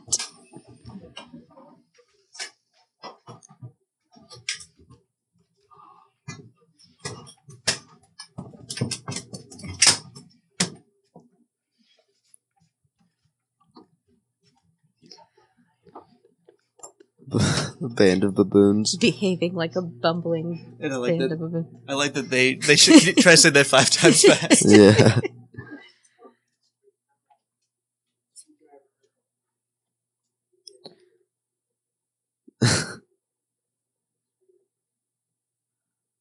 Oh, he's so mean. I know. I don't know. I don't think they would be so mean. Like, Here's the thing, though. Like, I mean, they're boys. Like, it's not even boys. I think it's just like the age. Yeah, no, exactly. Make- At that point, I feel like everybody's just kind of. Yeah, you make the dumb comment, Yeah. and you make because you think it's funny, and you don't realize You don't get it. No, I he love looks that. so yeah. miserable dancing. I love that they're dancing. I don't. There's a lot of like Ron putting down at this point after like him being so mean to Harry. Then he gets the robes. Then like everybody sees him dancing. I love. And I love this part that Neville's the first one to stand up. So this is my favorite part of the movie. Not this exact scene, but what happens to Neville. What's in the Book Neville versus movie Neville. Movie Neville is 100% better. Sure.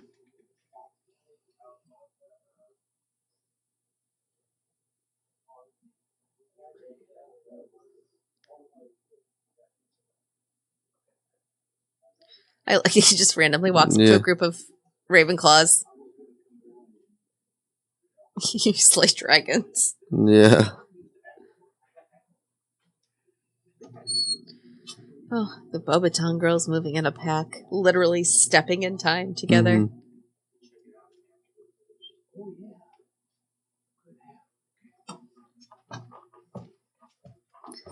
I like seeing these two talk, Madame Maxine and Hagrid, but it bothers me that they're not, The same height. well, that too, but also at the dance, like it's Oh, yeah. before.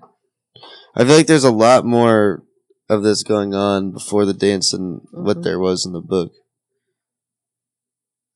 Of them actually just talking one-on-one. Right. I think they're, kind of rewarding Robbie Coltrane, honestly, for doing such a good job with Hagrid, too. Like, he needs to have these type of scenes. Sure. And it also lets it breathe. It's not so Harry-focused around the Yule Ball stuff. I love the gaggle of girls following Crumb. I don't like that it's not him in the library Mhm. because Oh, this is one of my favorite Snape scenes. Is it? I'm iffy on it. Like, it's so not appropriate, but that's the thing. But Snape is so awful in this book, and we haven't seen him at all. And again, just like you said, we had to give Robbie Coltrane some airtime, if you will. You have to give Alan Rickman some airtime. Yeah. And you have to give all the, you know what I mean? Like, you have to prove just how terrible Snape is. Although, if you are just a movie watcher, I love that he threw that at Angelina. You and me, we're going to dance. I also like that it was Fred that basically tells Ron to make sure you get one before all the good ones are gone, as opposed to Ron just having that kind of bad idea, like that bad thought process. Yeah. Like, I think it helps Ron's character not have that of his own thought process, His which he doesn't really, not doing all that that's well. what I'm saying. Like, he doesn't need that in the movie. Yeah. Yeah.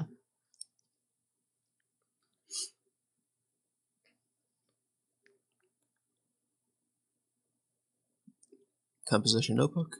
Yeah. I like that. And I said yes.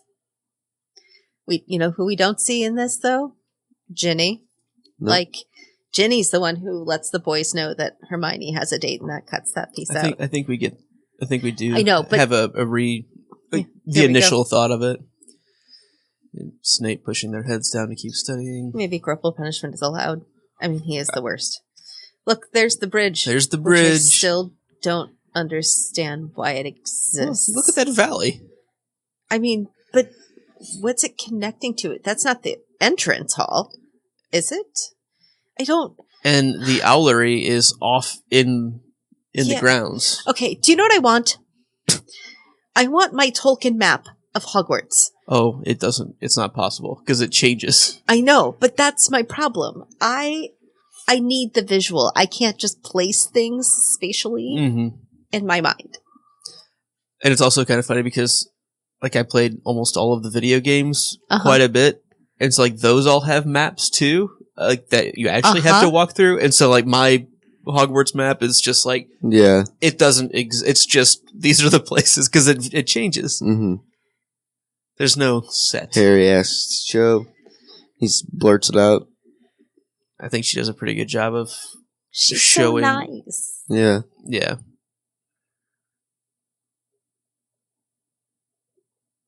Scottish accent. Oh, cool. That was an interesting choice to make Cho Chang Scottish. Which leads me back to my question of if she's Scottish and Hogwarts is set in northern Scotland. Does she have to drive Does she have to travel all the way to King's London Cross to take the train and then maybe there are stops that we just never see. I know. Okay. I don't like think in Edinburgh or something. Yeah. I don't know. I really, really need this question answered. Here's some Ginny talking. I love Ginny. I love Ginny. Bonnie Wright. I think she does a good job. She was so underutilized. I think that's the problem. A lot of people didn't love her. Well, and books 1 through 4, Ginny herself wasn't utilized much. He's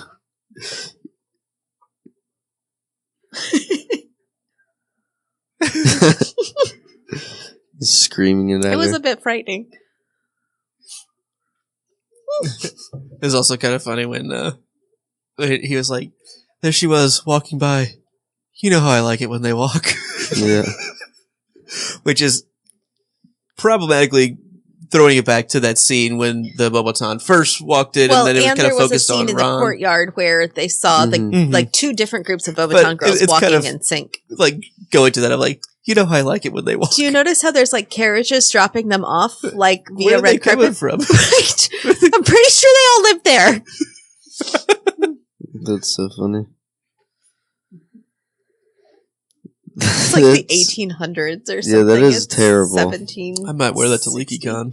My gosh, you should. Oh man, you got 2 weeks, man. They got 2 weeks to put that together. Who's got a rug? It just looks like a tuxedo. Right. With, you know.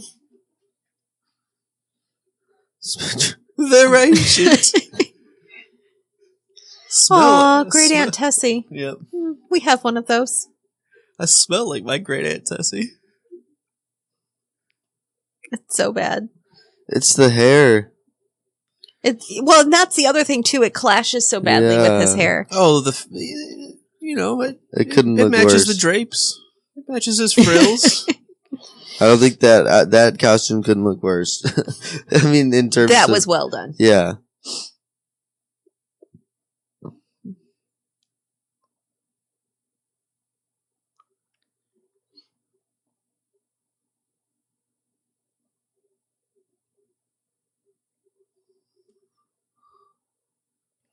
So this is where Harry finds out that he opens up the dance. Mm-hmm. Which, I mean, I get it, but at the same time, I don't think he would have bothered to find a date without that motivation. Yeah. He just would have been like, He "Oh, was we'll forced just go." to. Yeah. Oh, I love the way McGonagall's looking at Ron's robes. Like, I'm not going to say anything, but yeah, holy hell, Weasley! Right. You know, if she was in her Downton Abbey form, there would have been a comment. The Dowager Countess would not have let that pass by. There's Cho with Cedric. Here comes Hermione. In a dress that is not at all related to the one in the book.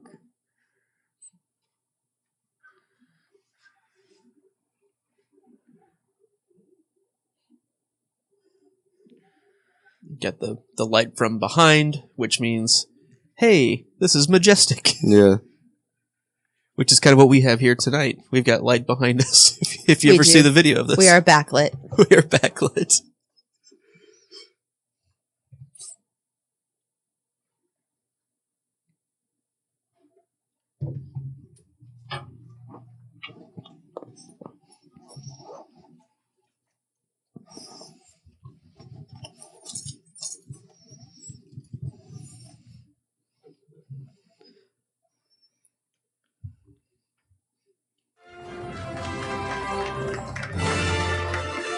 Is that Hermione Granger with Victor Crumb? No, absolutely not.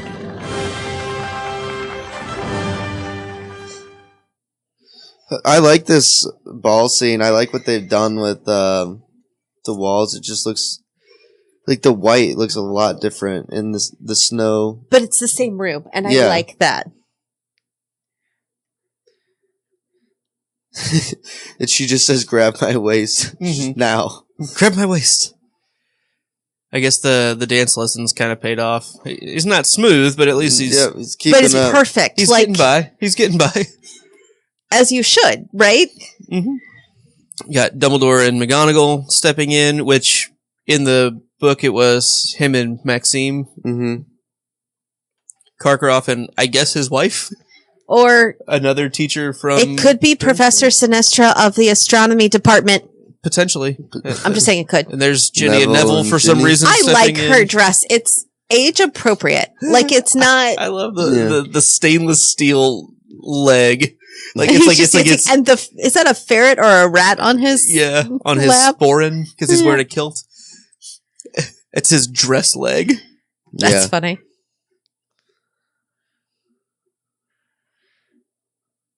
I like the use of Flitwick as The musical director.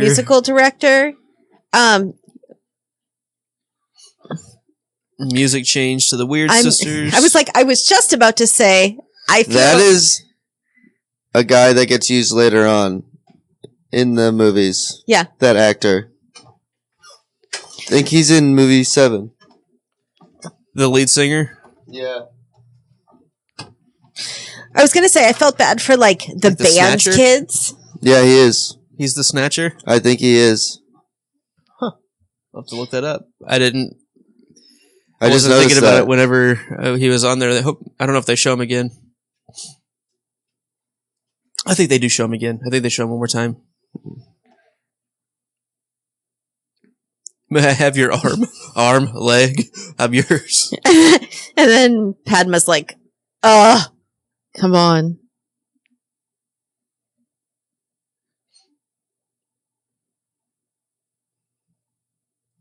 Hermione digging Victor. She just looks so happy. She needs girlfriends because these two are pointless.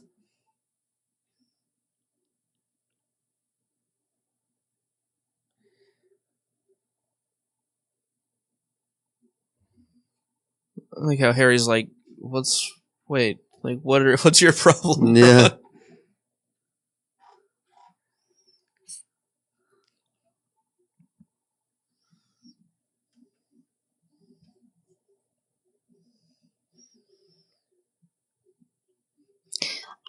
Okay, this is going to be a girl comment.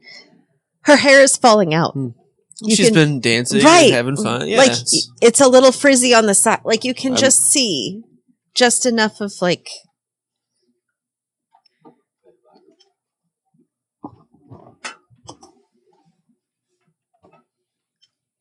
You're going to ask me to dance or not? No. Ugh, boys. Well, dancing's stupid, so. I doubt it. So, Melissa agrees with Ron here. He's much too old. I mean, okay, but she's right. Yeah. They're both completely right in their own stance. No, I'm totally teasing. Here's Ron's the an thing. idiot.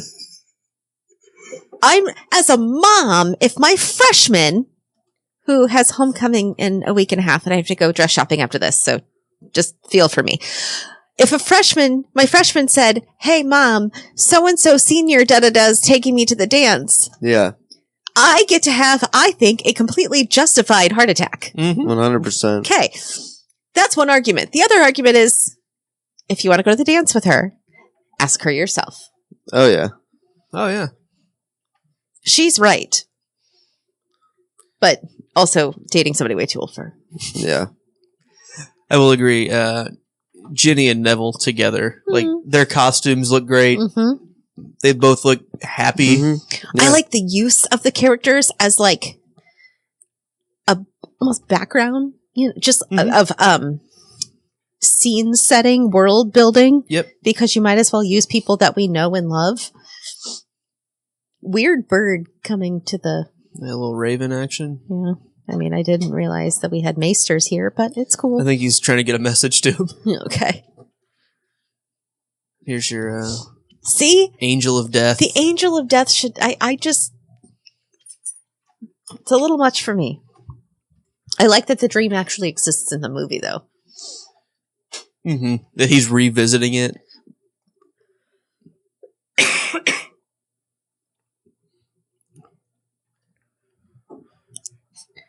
This really is just like a, hey, remember how we opened up with this? Yeah. Don't forget about it. It's such a weird, like, it was so dark, and now it's been so, like, upbeat. You know? And we had a dance! But do you know, like, this is not the dream that was in the book around this time. That dream was... basically a Crouch escaping. Yeah. There's Neville getting back. Shoes around his shoulders. Movie Neville is so much better than this book is Neville. A turning point.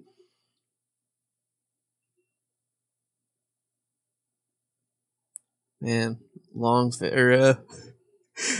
face shining. There's Neville Longbottom. And now it's February. Yeah, it's crazy. Yeah. So she's still been seeing Victor a bit. Sure. Just I like that line. You don't really talk. I'm like, yeah, there's some. He's not particularly loquacious.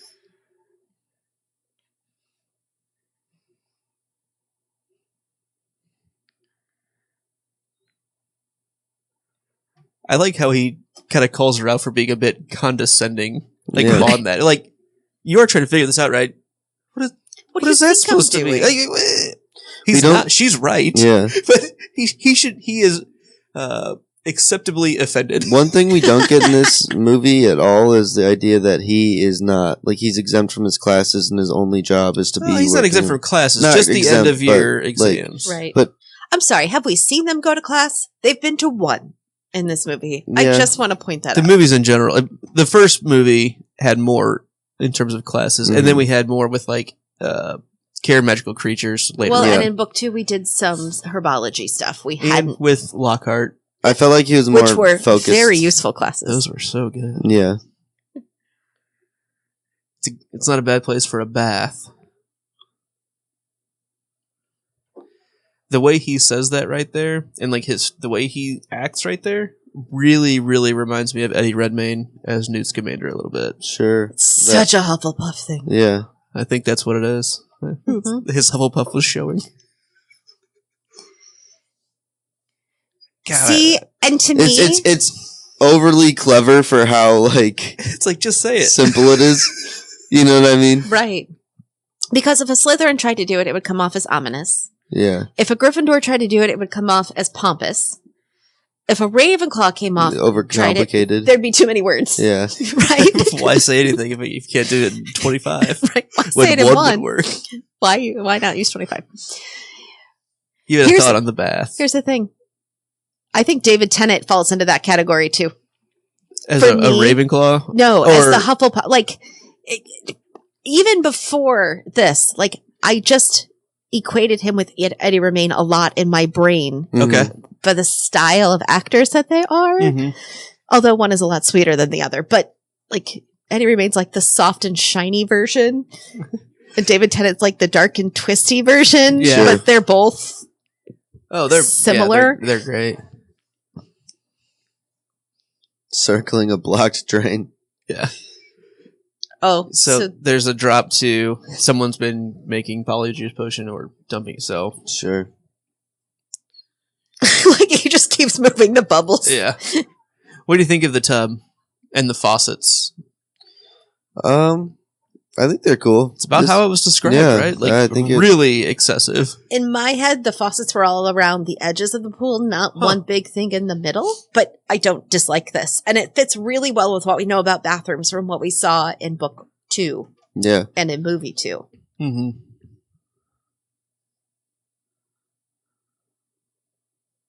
He still has scars on his shoulder from the dragon. I mean, I like the continuity. Not that he should have had it at all, but it's fine. He doesn't take his glasses off to go in the water. Because we would forget who he was. Do you like the way the egg looks in this scene? I do. I do. I like it. In my head, the egg was hinged and opened like those... Easter egg style. Sure. Yeah. Like the old Squeaker Easter egg toys. So, but I don't mind this. Mm-hmm. I love Myrtle. Do you know how many memes there are out there that said, I thought Myrtle was just Daniel Radcliffe dressed as a girl? Yeah.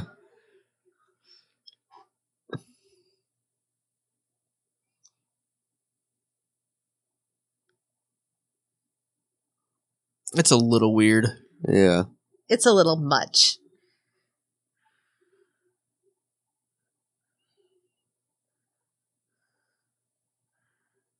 And she shouldn't be awake. And she should be isn't she a painting and not a stained glass? But I think I'm okay with her being a stained glass. I'm okay with it being a stained glass.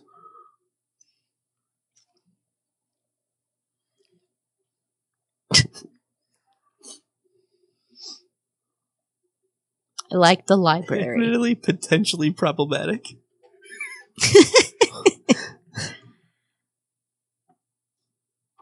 He's just like, I'm going to go put my head back down on the book.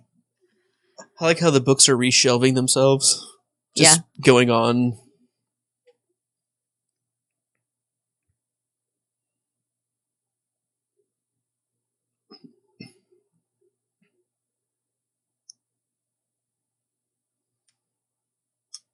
I'm going to set the egg down, says Ron. I'm going to walk away. And there was actually the twins that came and got them, right? But I'm okay with it being moody here. Because of what happens here in a second, where he tells Longbottom to come over and help Harry put the books away. I think that works. Again, we lose Winky. We've lost Dobby. Sorry, Dobby. All of them. I'm so sad Dobby's not in this book because he's so good in book 4. I'm really kind of surprised you didn't pick him as your MVP for the 4th book because you've come to love him so much, Riley, but it's okay. Yeah. Yeah. That's what it is. I don't know about turnips.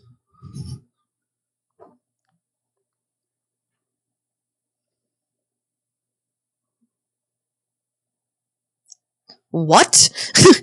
There's more betting by the twins.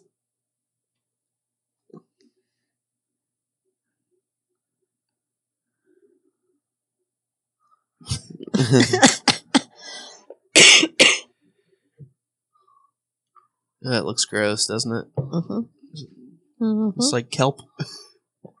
I think that's accurate, though. Oh yeah, that's pretty much how I think of it. The freshwater, saltwater debate. Yeah. You're telling me this now? He's like, you didn't have anything. You seem a little tense. I don't like. Well, I don't know. He's not late. He's on time. He has a plan that's more than just. Yeah. It gives us the opportunity for him to realize that Ron and Hermione are not there, and that's where the tension. He feels like he's losing his support. Sure.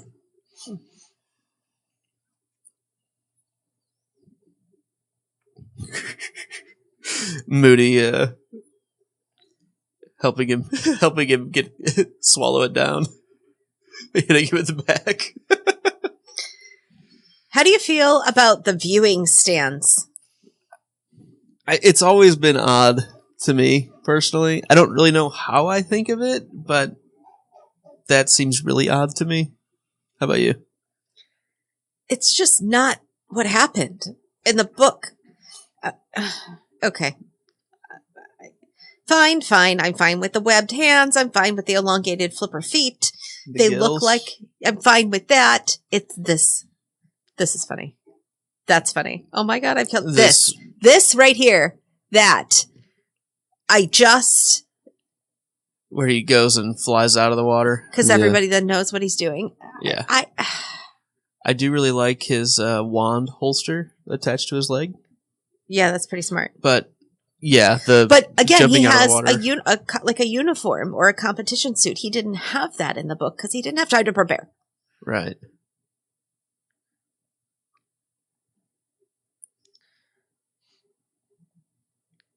I think he should be using his webbed fingers more to swim than just his feet. He didn't have to learn how to swim. That's true. He didn't.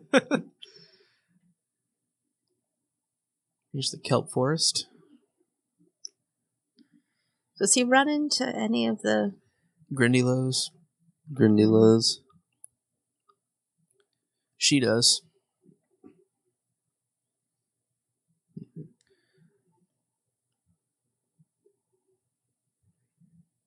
Yeah. Wasn't she supposed to be using the bubblehead charm? I think that's what's around her face. Around her mouth. It's literally just like a mask covering her nose and her mouth. Whereas, as opposed to like a fishbowl. Yeah. Like I pictured it. I kind of like the way they... I like the mask. Yeah, I don't know. Okay. It's minimal, but it's like practical. It also doesn't look like a little Martian. Yeah.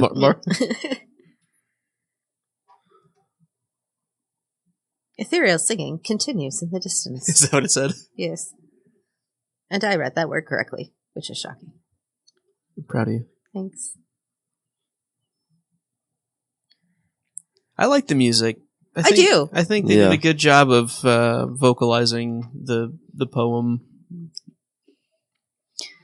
At the moment, I'm not hating Test 2 as much as I have a memory of hating Test 2. There's the something weird mermaids about look that. odd. They just look weird. And this is weird to me. This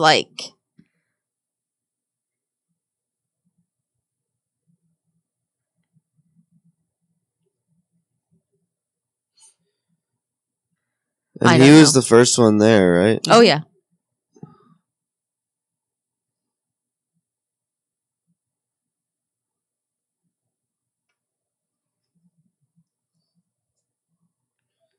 See, he's got the bubble head going too.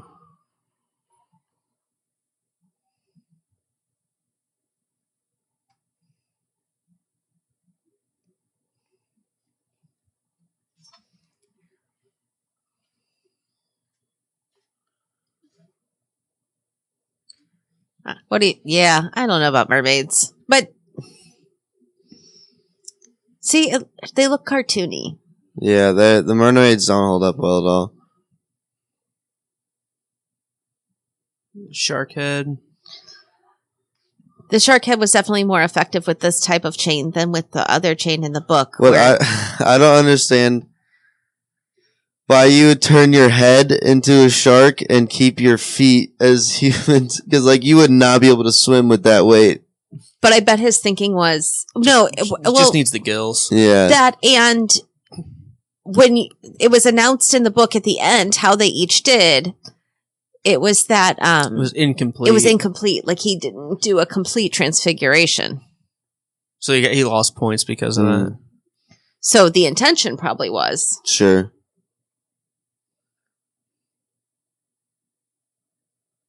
Coffee. I like that there's like a coffee spot for the adults. See, that's how you do it, Game of Thrones. Just show that they're having coffee so that when you leave a Starbucks cup on set, it just feels natural. Oh. The great season 8 coffee. We don't cup get talk. the whole him thinking that they're gonna die if he leaves them down there either.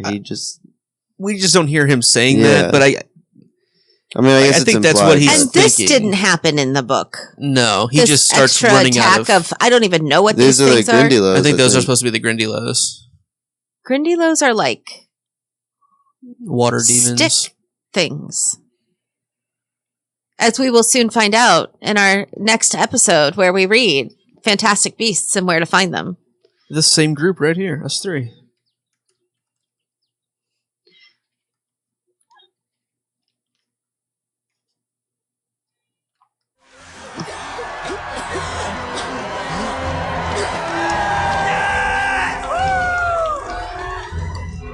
Viens, allez, c'est fini, viens, donne-toi-moi.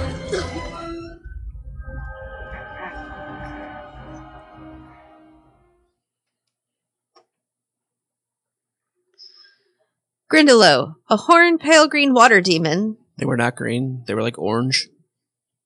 The Grindylow is found in lakes throughout Britain and Ireland. It feeds on small fish and is aggressive towards wizards and muggles alike. The Grindylow has very long fingers, not tentacles, which, though they exert a powerful grip, are easy to break. See? That's not how... Yeah. Yeah. Maybe they didn't have this book on set. I don't think they did. No. I don't think they did.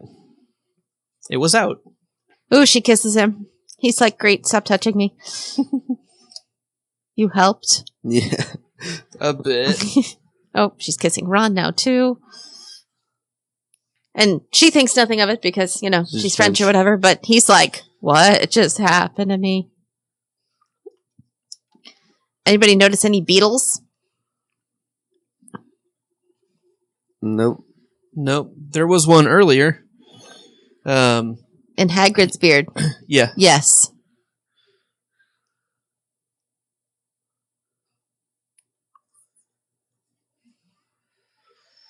I love the megaphone wand. I do too, but he seems so angry when he yells. So angry. He's so angry all the time. That's my secret. I'm always angry.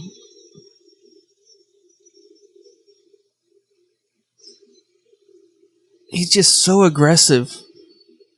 And like there are times where I think he's brilliant. Like he does an awesome job. Even in this movie, he's done. But there are so many where it's like, what are you pissed off about? Like what are you mad about? He loses that sweet grandfatherly. The always calm. Yeah. You can't break me. Like And the everything's kind of funny. And nobody's like, when The he says whimsical. silence, people are still yelling in the background. Like they still have like people aren't paying him attention. Yeah. Yeah. I think it cuts. His character is diminished in this. Yeah. Notice how there's no Percy. Mhm. Percy wasn't at the ball. We have Crouch talking directly to Harry. There's no now. him going missing. Nope. Yeah. Or mad. There's no Bertha Jorkins either at all. Oh, I forgot about Bertha. Yeah. Which will and also will not come up later on in this conversation. Well,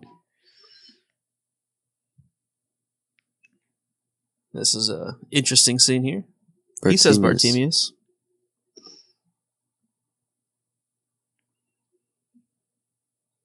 Department of Mysteries shout out. He did the little tongue thing.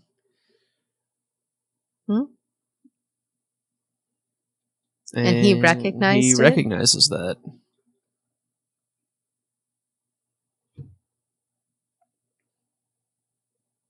Take another swig of Polyjuice potion. Yep.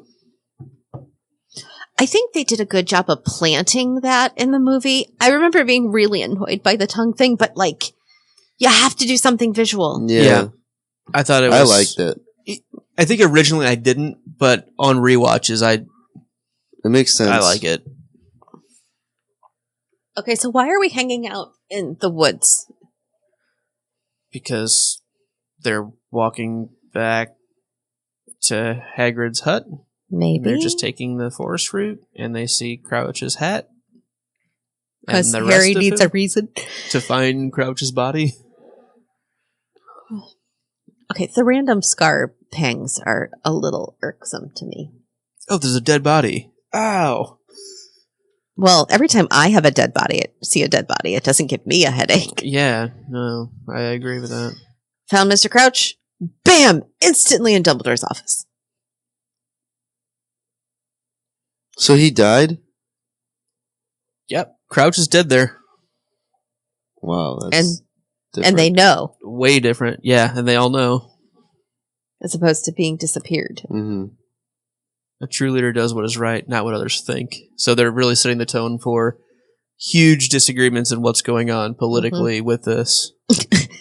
I'm gonna not. Here. There's Fox. I like that he's just kind of hanging out. Mm-hmm. Oh, not necessarily, Harry. The minister and I are done. I'll be back. That I like. We're done. Off to you. There you are. Oh, Harry, do feel free to indulge in a little liquor snap in my absence, but I have to warn you, they're a wee bit sharp.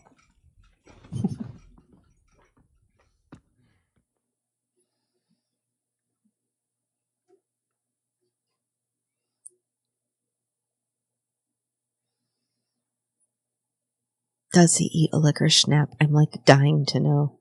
He sure tries.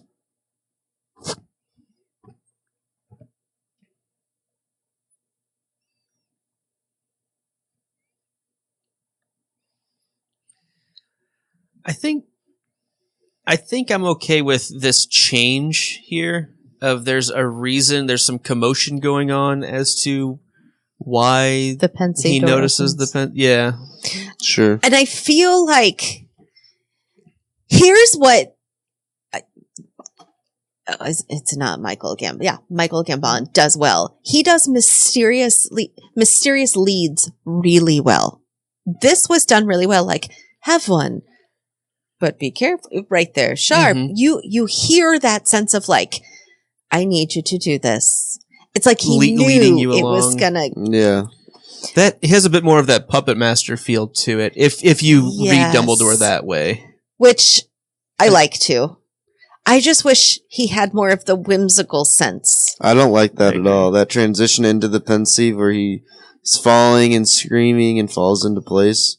I agree with you. I don't know what I would do differently. I think it's just you look into it and come into consciousness. Is how I would imagine it. it says that you fall in through Does the it? ceiling. Yeah. Okay. but I feel like it would be more of like a ghostly Sure. drift Like you're just as opposed to drifting like down, a free falling to your death. How do you feel about The cage. the cage? It's pretty aggressive. I Yeah. like it.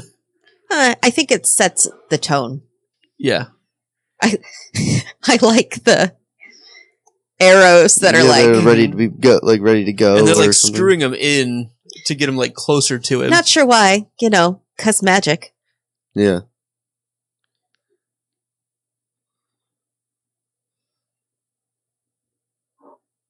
These are supposed to be the good guys, and they're putting like somebody in a cage like this.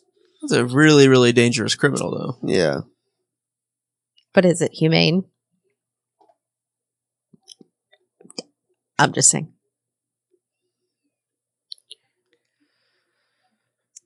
Young Rita.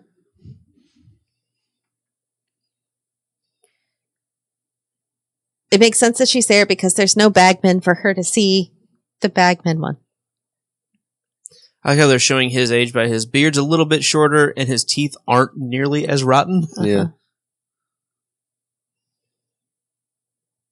I think that's good that they got that in.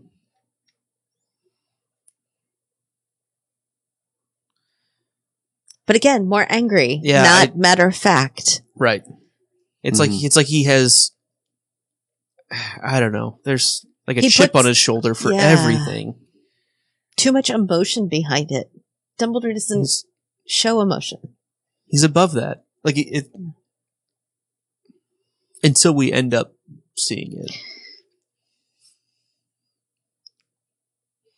An Auror. There he is. Yeah, Longbottom was an Auror. Junior. I am okay with all of this. Crowley Junior. Yes, I'm okay with this. This works for me. We don't need to have Crouch Jr. coming in with unnamed characters that we don't have. We get the tongue thing directly. We get Karkaroff, how he got out. Like, it's way more clear. You have some. This is not crazy. him. I actually think also, remember one of our biggest problems was what a whiny baby he was. Barty Crouch Jr. was in his trial scene, and how like, I am the best Death Eater ever. Later, this fits way better with that personality trait of I am the best Death Eater ever. It's a lot more conducive to his character. It's a lot more congruous with his character arc. Yeah, I like that scene a lot. And thinking long term, the other 3 people who were in the trial with Barty Crouch, we didn't have to have cast. That's what I was saying. We have these unnamed characters that some may or may not become important later. Sure. And you wouldn't have gotten important people to play them this early on. Right. And then you have that recasting, and it's like, like with Lavender Brown.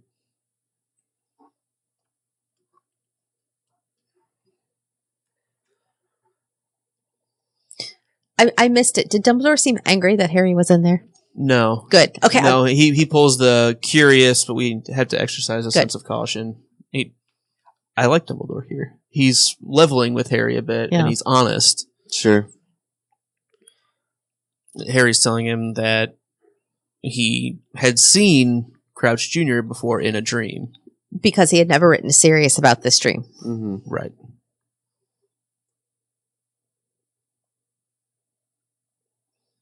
Look, we're identifying. It was really that guy. He was really with Voldemort. Like, I feel like they're really trying to do a good job of don't forget about this guy. We've been seeing him the whole movie. Right. But, like, if you aren't really thinking about it, like, it's pretty easy to still miss, I think. Right. But I think they do, like, on a rewatch, I think they do a fair job of establishing his character the whole time. Yes. And of embedding just enough in Moody that you're not going to notice it unless you know to notice it. That's very well how the book but is it's too. there. It's like, unless you know. Yeah, I agree. This is the scene in the classroom. This is the scene on the stairs. Yes. Made up again. Yep. So we don't have the trick stare where Harry can't use his wand to and get we his once again cloak. give trouble to Neville.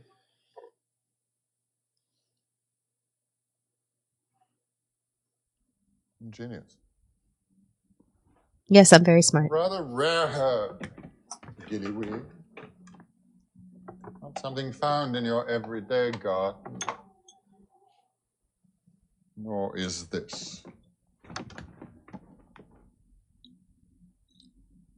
Know what it is? This is bubble juice, sir. Bubble juice. Veritas syrup. I mean, I can see the bubble juice because look at the bottle. Yeah. It's bubble shaped. Regrettably forbidden. That sounds like a good band name. Regrettably forbidden. Right. This is why people love Snape. Because you miss all of the super evil stuff he does in the classroom. Yeah, you don't get the bullying, really. You get him just being a strict teacher. And the dark, like, secretive, and Alan Rickman's delivery is just amazing. It's so lovable. Yeah. Like, even though you're like, he's not really nice, but... We're already at the third desk. Right? Seriously, like, the school band... I have a new appreciation for this now. It's so good. And there's not a lot of kids in there. There's Amos kind of hype manning for Cedric a bit.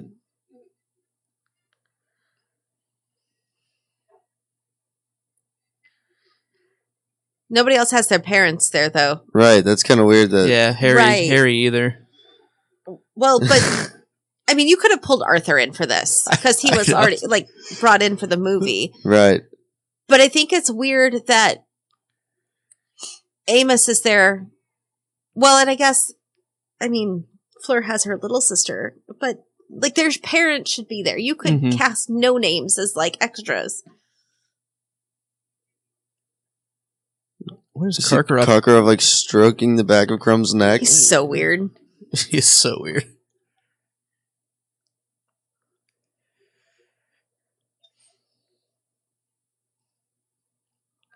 I think I'm okay with the maze having 4 distinct entrances as opposed to going down the same one. I'm fine with that.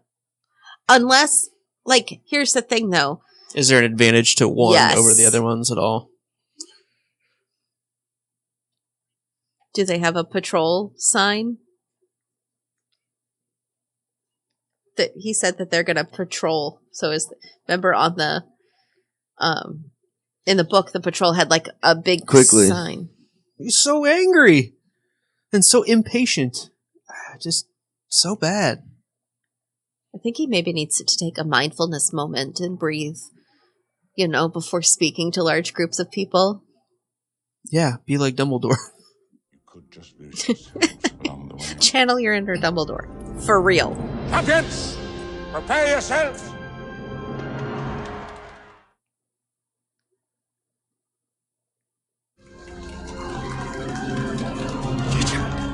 Good luck. My boy. I like Amos well enough. I think he's a much more likable character. Sorry, Filch moment. That happened every time, right? Yeah. Where he blows the horn. Went off. It went off too soon. Yep. Dumbledore's like, what? And Filch is just like, arms raised. What? I don't know. I like this. Yep. Just that little hint of that way. So move. Let's go. Shrubbery rustling, says the caption. Now it's closed. And it's silent.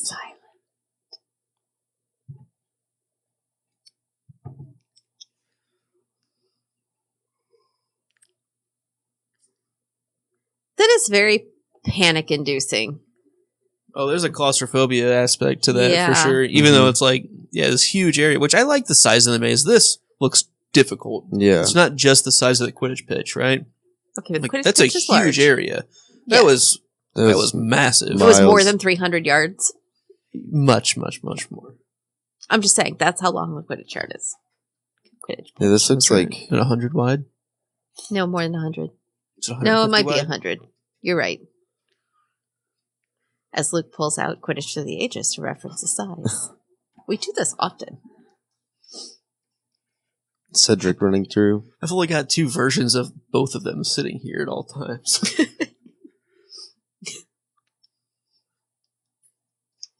I'm ready for the illustrated edition of this to come out. It's got to be soon. Oh. See, I don't think we got this, right? Not for Cedric. No, this is new. And there's a lot more... I like Crumb's wand. Yeah. Because it's a Grigorovich creation. It's a Grigorovich. It's a completely different... It's not typically my styling, but...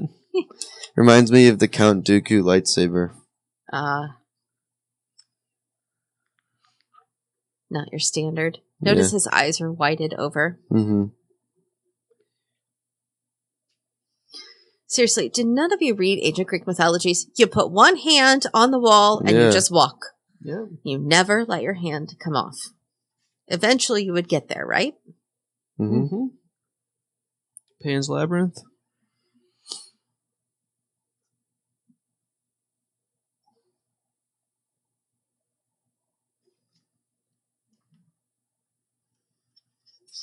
Krum really doesn't have any lines, does he? No. He's very Crabbe and Goyle in that respect. Yep.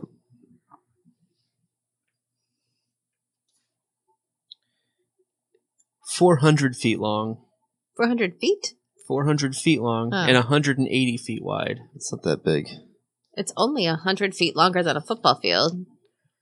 It's almost a square. Almost. It's interesting. No, 180. It's not. See, it's Sunday. I'm tired. Crumb walks past Harry. Completely misses him. Yeah. Do you feel like the challenge here really is the maze itself? That's what I was going to say. There's a lot more of the maze attacking them than anything obstacles. Else being, yeah. And that holds true for each of them. It's not like, oh, only Harry had them being taken away in front of him. Mm-hmm. That's a pretty terrible flare to like show where you're at. Because it goes everywhere. I guess they just have to follow the smoke trail down to where it originated.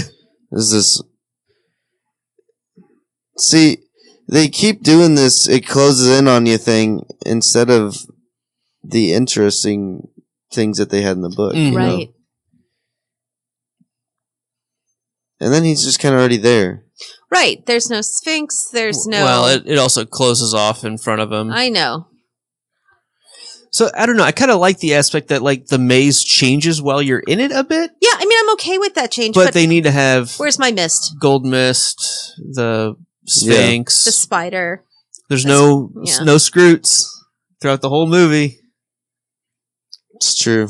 Those were just recently designed for the new Hagrid roller coaster for the first time. Yeah, they're ugly. Yeah.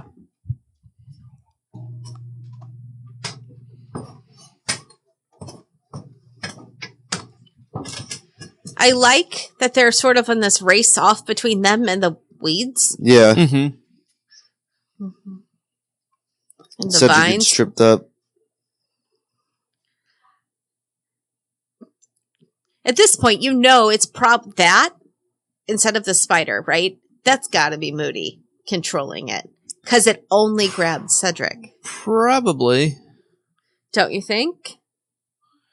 Yeah, I don't really get too much of a influence from Moody from the movie I just assumed the fact that like. Yeah, I just hadn't thought about it honestly. Yeah. Because like the only thing he really did for Harry in the book was just getting things out of his way, so it just made it easier. But there is nothing to get out of the way here, right? Other than to control the maze himself.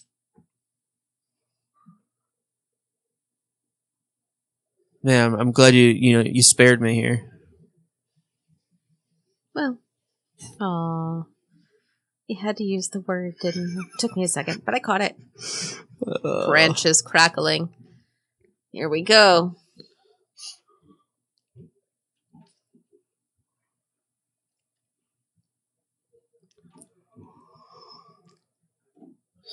Don't you think Cedric would know, like, a spell to make his legs run a little bit quicker? I know he's not trying to get the cup. Yeah.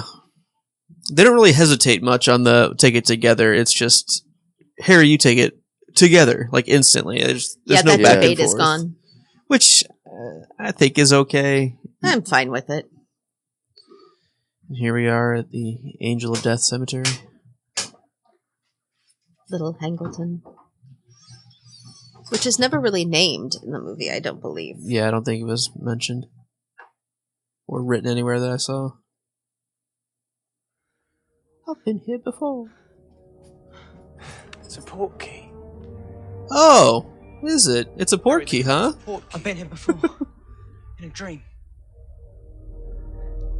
Cedric, we have to get back to the cup. Now! What are you talking about?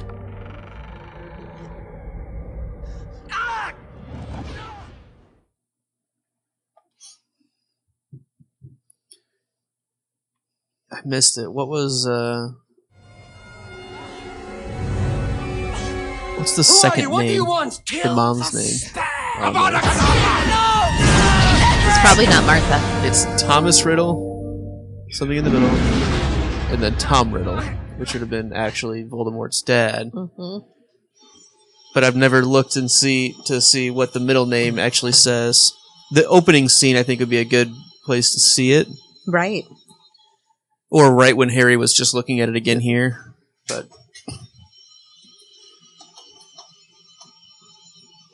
I feel like I can almost see it. Oh. Mary.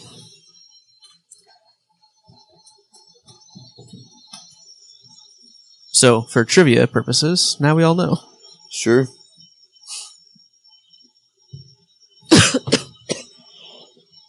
Isn't it willingly given?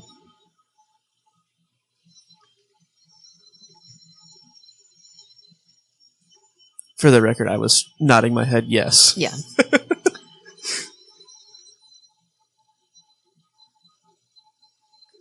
I think Wormtail does a good job here.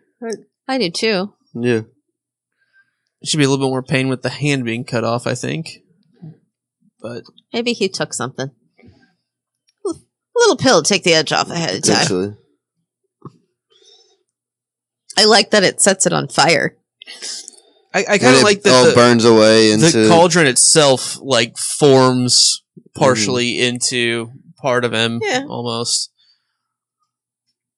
It is gross. Again, I would Do we love think to see it with visual Voldemort effects looked now. like this beforehand? Like the way that we see him now? Like when he was Tom Riddle open for originally debate. going around? It is very much open for debate.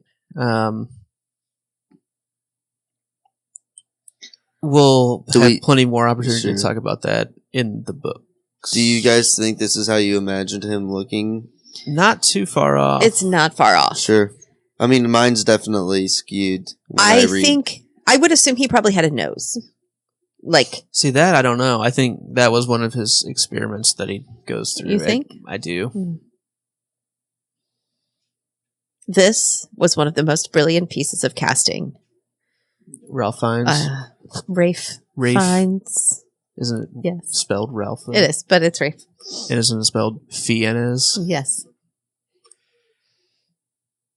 Yeah, he's great.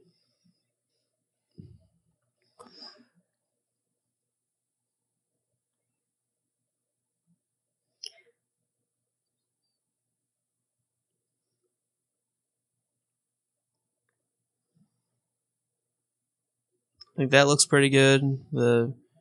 It makes me feel like it's a magic tattoo as opposed to an actual ink. The guy who does it. How do you feel about it? It could still be a guy who just performs the magical tattoo. Okay. How do you feel about the dark marks showing up in the sky as their method of transport, as opposed to just apparating? I kind of like it. It goes against the laws of travel that we know. It bothers me. Yeah, sure. It becomes way more of an issue moving forward, which is why I hesitate. Like particularly visually, book 6. Yeah. Rephrase: movie 6, not book 6. Yes, I knew what you meant.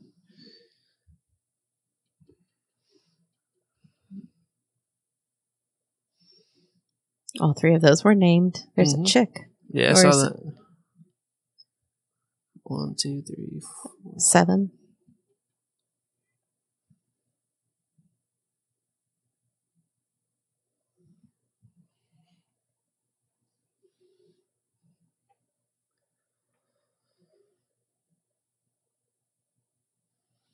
I kind of like using the Angel of Death as Harry's prison as opposed to ropes. I'm okay with that. I mean, since it's there. Use what you got.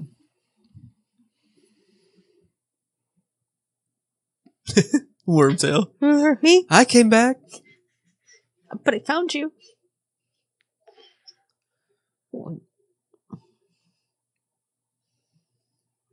You didn't suck. There it is. There's even like a little serpent on the back of the hand. I don't know if you saw that, like near the base of the thumb. With bare feet. God, look at those toenails. His fingernails are nasty long too. Well, it's not like he's had time for a mani-pedi. He just got a body. I know. He shouldn't even have fingernails. I kind of like that. Yeah. Almost as famous as me. God, he sounds like Lockhart. Maybe he is. I haven't seen Lockhart all movie.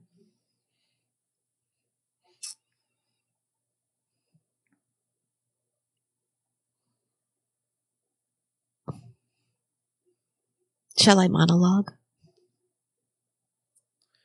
I think this does a good job of showing Voldemort as volatile. Like he's just like feels like he's just on the edge of exploding all the time, right? Yeah. I mean, it's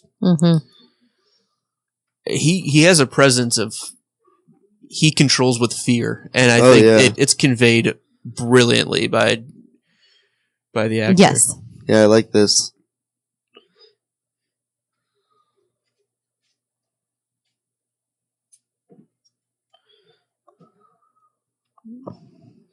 I just think the way that he holds his body, you know, is the way he holds his wand with his fingers held up like very delicately, and he's just so it's like a creature. Like, Yes. Yeah, and he moves like a really quickly at times. Yeah, but then like that right there, where you get up, it's like jerky almost.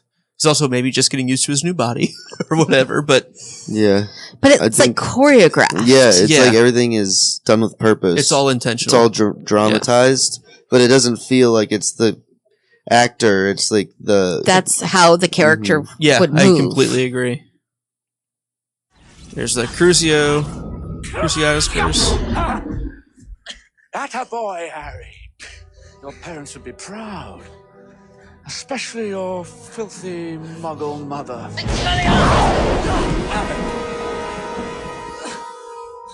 I'm going to kill you, Harry Potter. I'm going to destroy you. After tonight. The Angel of Death, like just lurking behind, like from that undershot that they keep doing. It's a great visual. Mm-hmm.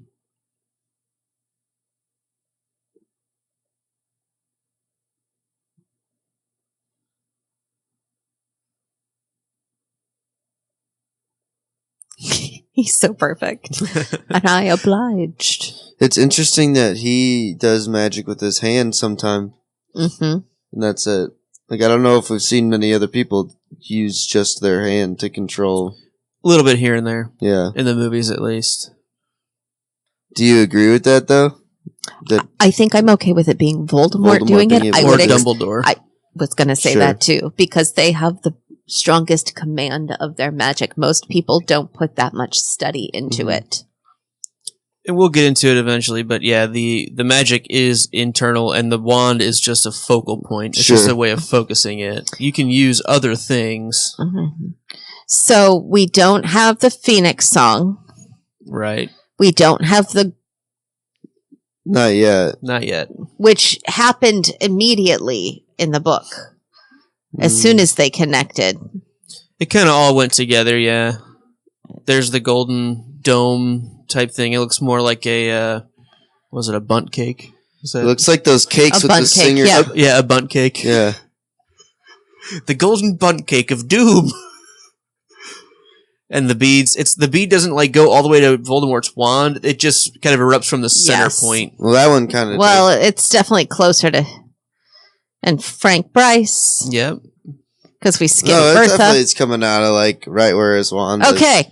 I would like to point out, they came at the same time. I'm totally fine with that change. But yeah, this was, like you already mentioned, no Bertha Jorkins here at all. Which is fine. Take my body back. Sweet tart. I like sweet tarts. Me too. Only pink and purple ones, though. I don't like the yellow and green. I kind of celebrate their entire catalog. I'm picking. He doesn't say Accio Cup. Does he say Accio at all? He just lifts his hand up. Oh, he just says Accio. Yeah. Which is accurate from the book. Oh, really? Yes. Correct. Good catch. I thought he did say Accio Cup. Not in the book. We had a lot of debate. I like that Fleur's kind of the first one that notices. Mm-hmm. I'm okay with that happening. Yeah. She does a pretty good job. I like her. I like her better in the movie than the book. I just wish they gave her more. I agree.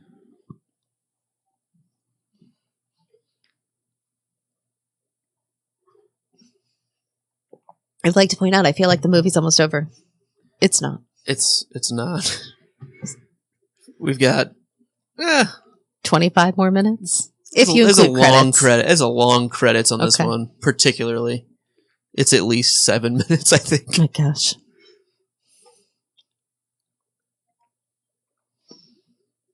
See, there's Arthur. Isn't that Arthur with Amos there? Looks like it. Yeah. See, I'm fine with that. Mm-hmm. But he should have been down with Harry as Harry's family. Oh, poor Amos. Oh, and Cho gets to cry about it. Excellent. She should.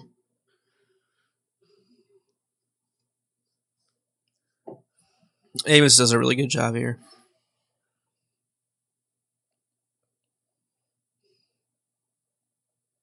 Did Dumbledore say stay here?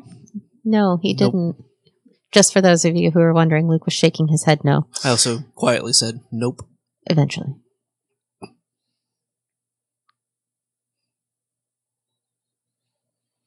They get a long ways away from the tournament.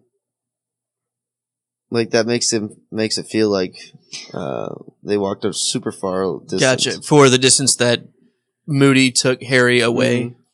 Because the tournament like the head of the maze was pretty far out there. Yeah.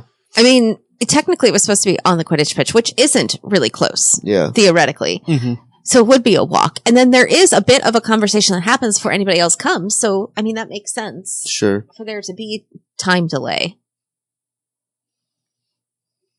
The giant trunk in the background. Yeah, there was a scene with it earlier, too. They kind of planted it, which is nice. Perhaps I better take a look at it. The cup was a portkey. Someone had bewitched it. What was it like? What was he like? Who? The Dark Lord. Ah! What was it like to stand in his presence? I don't know. It was like I'd fallen into one of my...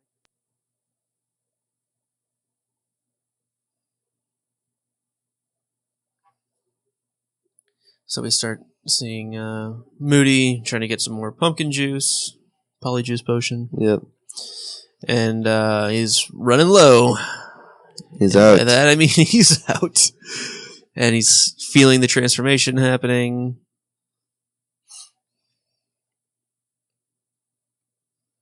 He asks about the graveyard.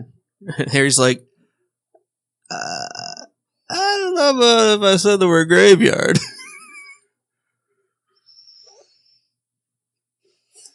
Which is kind of the what's going on here?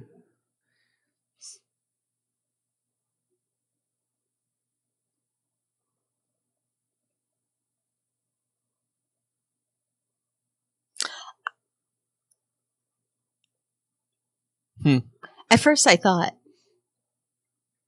he took on Hagrid's appearance when he first said that, but no. He just imitates him. Yes. Mm-hmm. Neville Longbottom, the witless wonder. But he's not. No, not in this movie. He's witful. And debonair. And light on his feet. That's true. That's true. And had a really great scarf. And like a nice sweater at the test too. Also, well dressed. I liked it. Neville for the win. Yeah. Big Neville fans. At least in movie 4. The glow up is real. Oh, it gets so much better. Matthew Lewis. I know. Okay, I didn't know if you had. Yeah. He's a good looking guy. Oh, he's doing well for himself. Because he used his genetics properly. Or, I mean.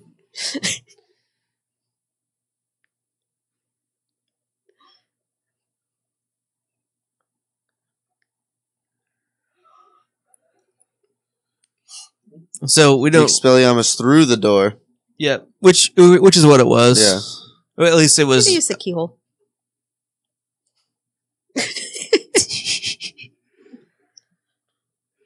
So Dumbledore, Snape, McGonagall.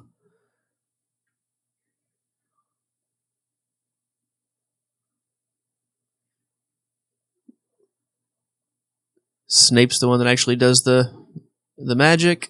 to unlock it, as opposed to just getting the keys. Which I don't like this as well as the idea that every time I unlock it with a different key, I get a different result. Mm-hmm. This is just steampunk. There's a lot of that in this movie. Steampunky. Steampunk-ish feel. And I'm fine with that, but it's not as cool in this case. Hey, look, Snape's being useful again. Now you know who's been stealing from your stores. Did you notice the and then, staring contest behind to see it wasn't me? Well, it was you. No, it wasn't. It wasn't me.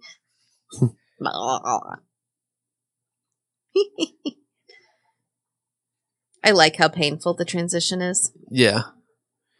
Takes the eye off. The leg falls off.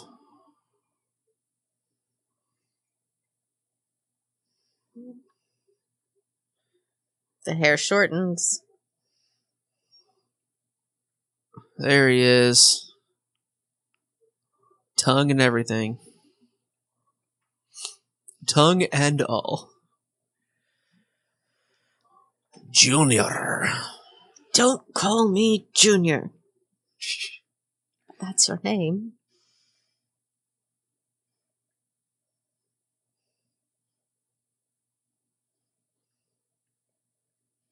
Why does he have to show I don't know. Harry's arm? Like, That's was it supposed weird. to look like a... I think it's supposed to, like, the blood have the- streaks are supposed to have the shape. That's what I thought last night, like that it's intended to do that, but then watching it again here, I think it's I just intended, don't but see it. I don't see it. I think it's silly. If anything, it should have Personally, I've been never had to time for heroes. Snape's. To Snape's. I love his sleeves. Yeah. And that's it. That's all we get. Yeah. There's no... It can't be you. There's no way. Like, to Moody.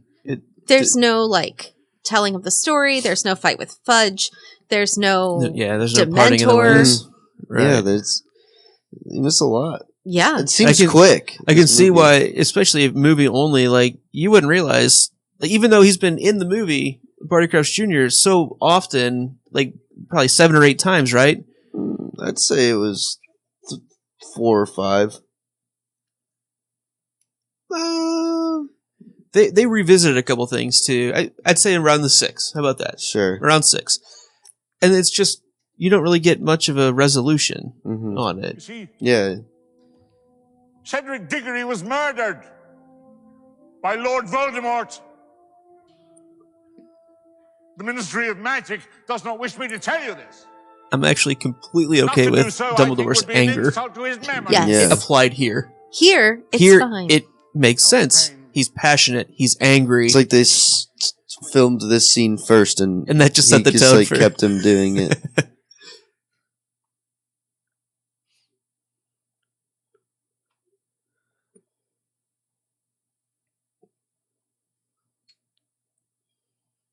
Crumb looking like... Crumb. Crumb. He's looking sad or down.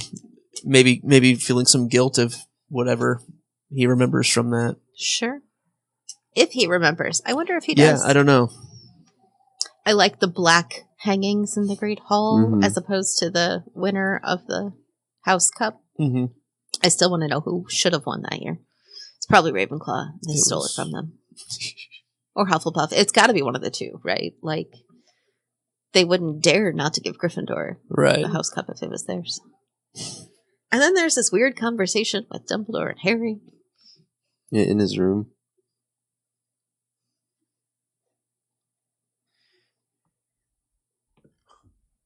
I never liked these curtains. Set them on fire in my 4th year. By accident, of course.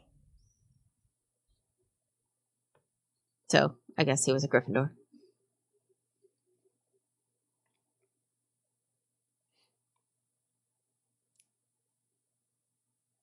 There was no hospital wing No. either. Right. Where Harry keeps trying to get up and Mrs. Weasley just keeps pushing him back down into the bed.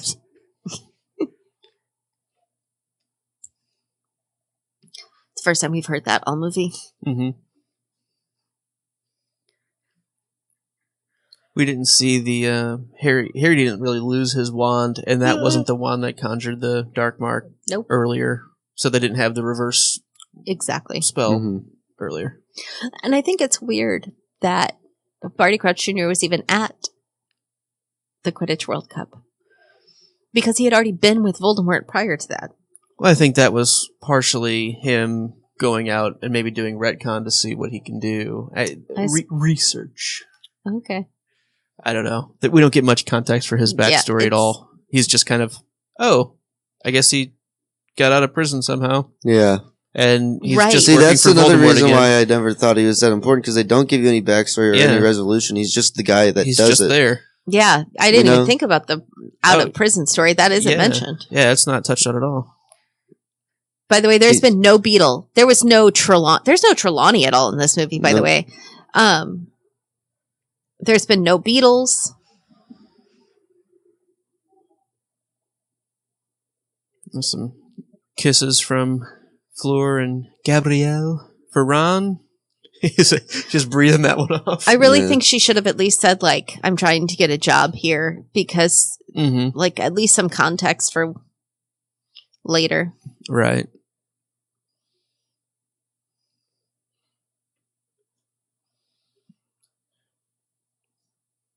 Shooting off some cannons from the I really feel like cannons are way overused in this movie. It's a very dangerous, like, to just randomly be shooting as like the end of this movie is so weird. Like, this whole movie, the tone flips back and forth, and there's no resolution to, like, anything that happened. What's life without a few dragons, Riley? Yeah, that's all that we remember from the whole. It's just the dragons. There's also no Triwizard Tournament money winnings. Nope. Right. Never mentioned. It's like he won for no reason. Yep. They haven't even really told him he won. Yeah. I really think missing out on like the interaction with Fudge after the fact is the thing that the end of this movie misses out on. Yeah. To me, that is some of the most important stuff that happens in the book. But the political stuff, I think that alone, they set the tone for it when Fudge was in there not following up on Crouch's death. but I mean, like, for the next coming up movies, I think they skip so much of the political stuff in general that's because they're still trying to make it Harry focused, and you can't anymore. It's, they didn't make the switch early enough, like the books do. At least at the same which time. is that the book, here. right. And that's... And you lose it. The reason I think it's so important at the end of this book, where, wow, okay, there is a huge split in what we have to go off of. So there was no train ride. There was no gifting of the money to the twins. There was no attack on Malfoy. There was no confrontation with Malfoy on, I know your dad was there and you picked the wrong friends. And there's no, we don't have really anything from Rita Skeeter except for like those two little articles, and it doesn't turn into like anything. Yeah, she ends up being a nothing, a non-entity. So, go ahead. It's literally like they just put everything in and touched on it that was like there, except Bagman and Winky and Dobby. Those are the three that weren't mentioned at all. Right. That I really Those are the big recognized. cuts. Yeah. I would say so. But like everything else was just kind of placed in there, but not touched upon at all. Yeah. So how do you feel about it after reading everything and rewatching? I agree that it's a completely different story. Yeah. I think it's a completely different feel. Like you said, there's two different endings, two different storylines that start, and I feel like the movie doesn't. Just ignores it. Yeah. So, Ralph Fiennes. I mean, there's some really great things in the movie for sure. And there are, there are just some key things missing that out. Bother me. Yeah. One, the Dumbledore stuff, I will never be able to get over that. It's just so, I know. It's character assassination. It's so much not him. It's just fundamentally not. It's the opposite of him. What would you say stands out as your favorite thing from the movie, or favorite character, or favorite plot? I don't know. I think I like how much they focused on like the adolescence of it. Like they really did focus on that Harry growing up and them feeling that they did well. I think the young teenage, like 14-year-old, like they focused maybe a little bit too much on the relationship stuff, maybe a little bit too over, but I think they caught that feel really good. Like, and so I think the Harry centric stuff with his feelings and his emotions are done well, but everything that leads to, like, everything extra that leads to the decisions that characters make, is a lot of that's missing. How about you, Melissa? What stands out to you as either done really well or you just like it? It's tough. It can be multiple things, or it can just be. I don't have a positive. Yeah.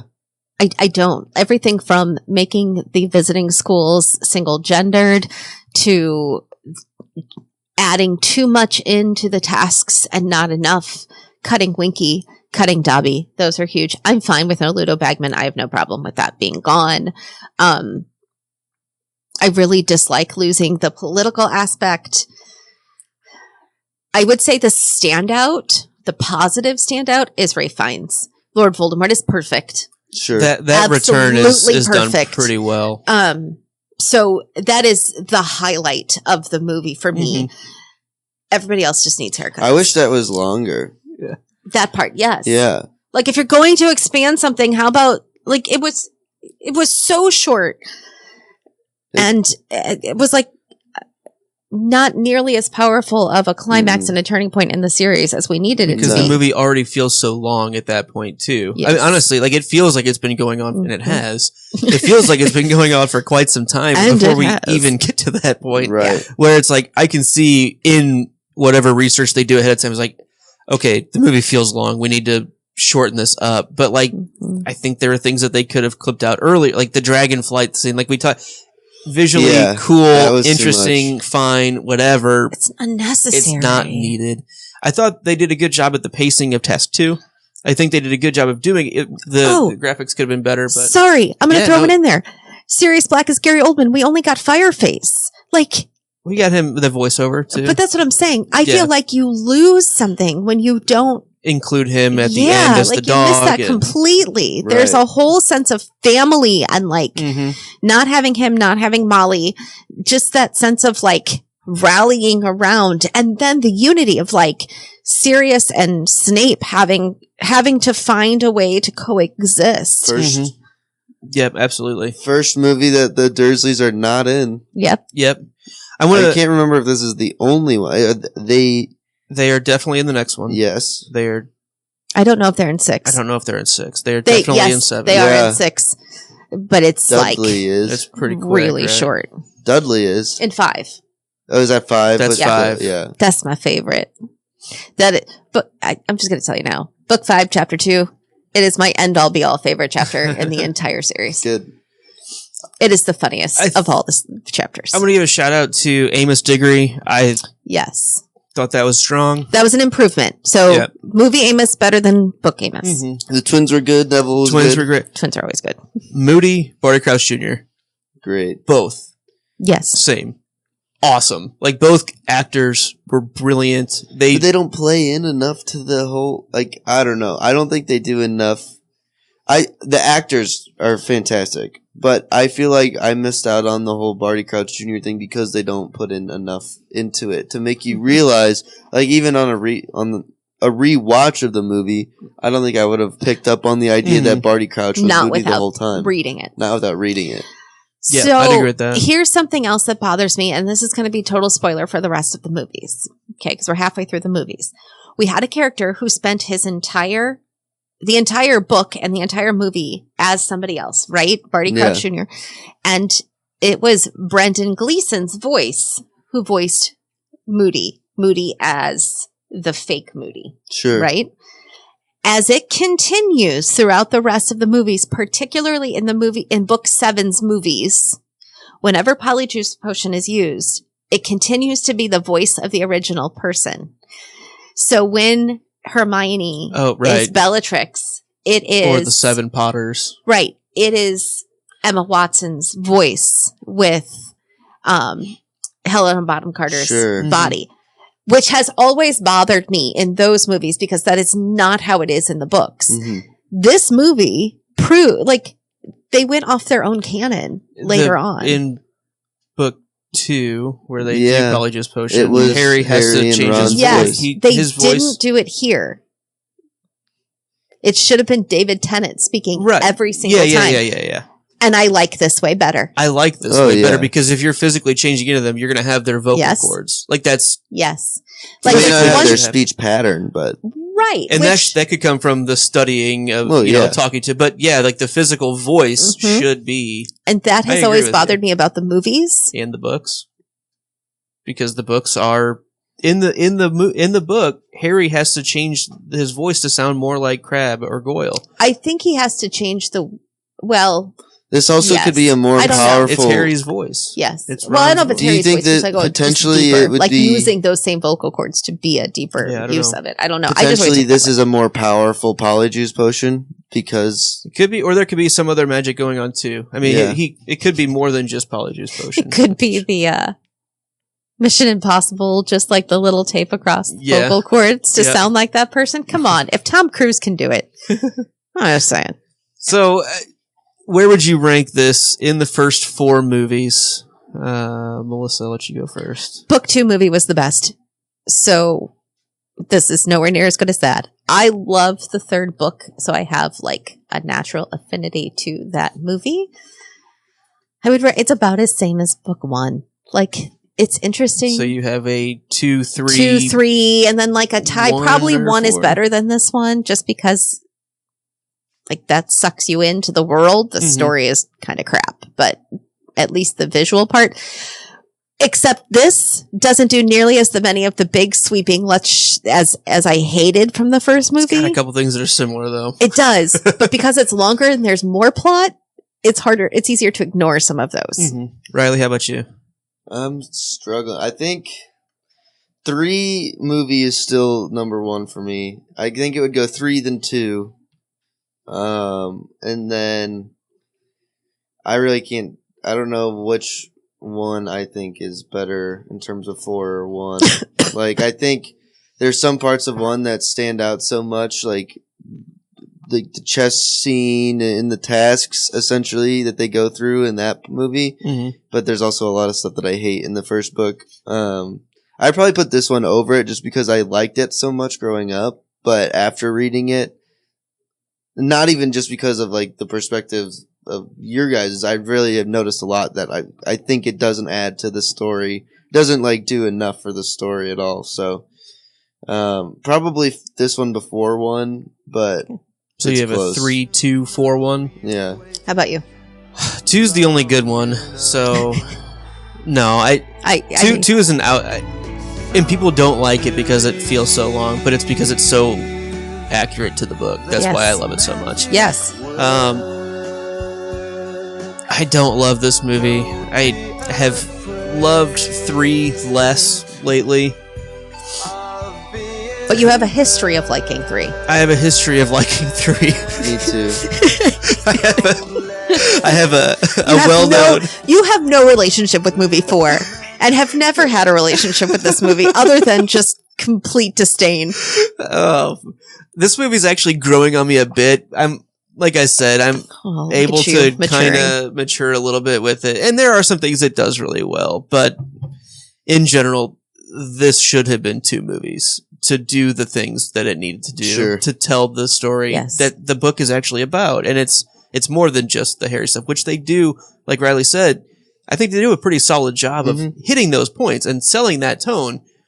But there's other really, really key things that are very prescient through the rest of the books and the rest of the movies that are just kind of shoot in, it feels like. Sure. So 2, I'm going to go with 1 as my second favorite of this group, and then 3, 4. Okay. But I could be convinced to switch some of those around. Sure. I don't think so. 2 is easily the best. I think it'll stay that way until we get to movie 7 and 8. To me, yeah. I mean, here's the thing, though. 7 and 8 to me are the best. Movie 6 has some really good parts. Number movie 5 is pretty. I like Right, 5 number five and is- 6 a lot. Right. And like, 7. the and next 8. 3 books are fantastic. The movies are better than this. Yeah. This to me is like, there were just so many missteps here. Yeah. So many missteps. There's a lot of botched plots that just don't really make much sense. Yeah. The music's good. Yeah. No dragons were harmed in the making of this movie. That's awesome. Yeah. So I don't know. Any other final thoughts? I'm just kind of waiting until the credits are over so that people can listen to this music while we're chatting. But that's pretty much it, I think. Yeah, it was a lot different after reading it than what I remember. How much I liked it growing up. Well, I guess that'll pretty much wrap us up for our podcaster's commentary on Harry Potter and the Goblet of Fire. Thank you for joining us. This was a lot of fun, relaxing, and make sure you check us out on Twitter at NotNamePodcast. Send us a digital owl to notnamepodcast@gmail.com. We would love for you to check us out on Patreon to see what we have going on there for our new Patreon reward tiers. Check those out at patreon.com/stayimaginary.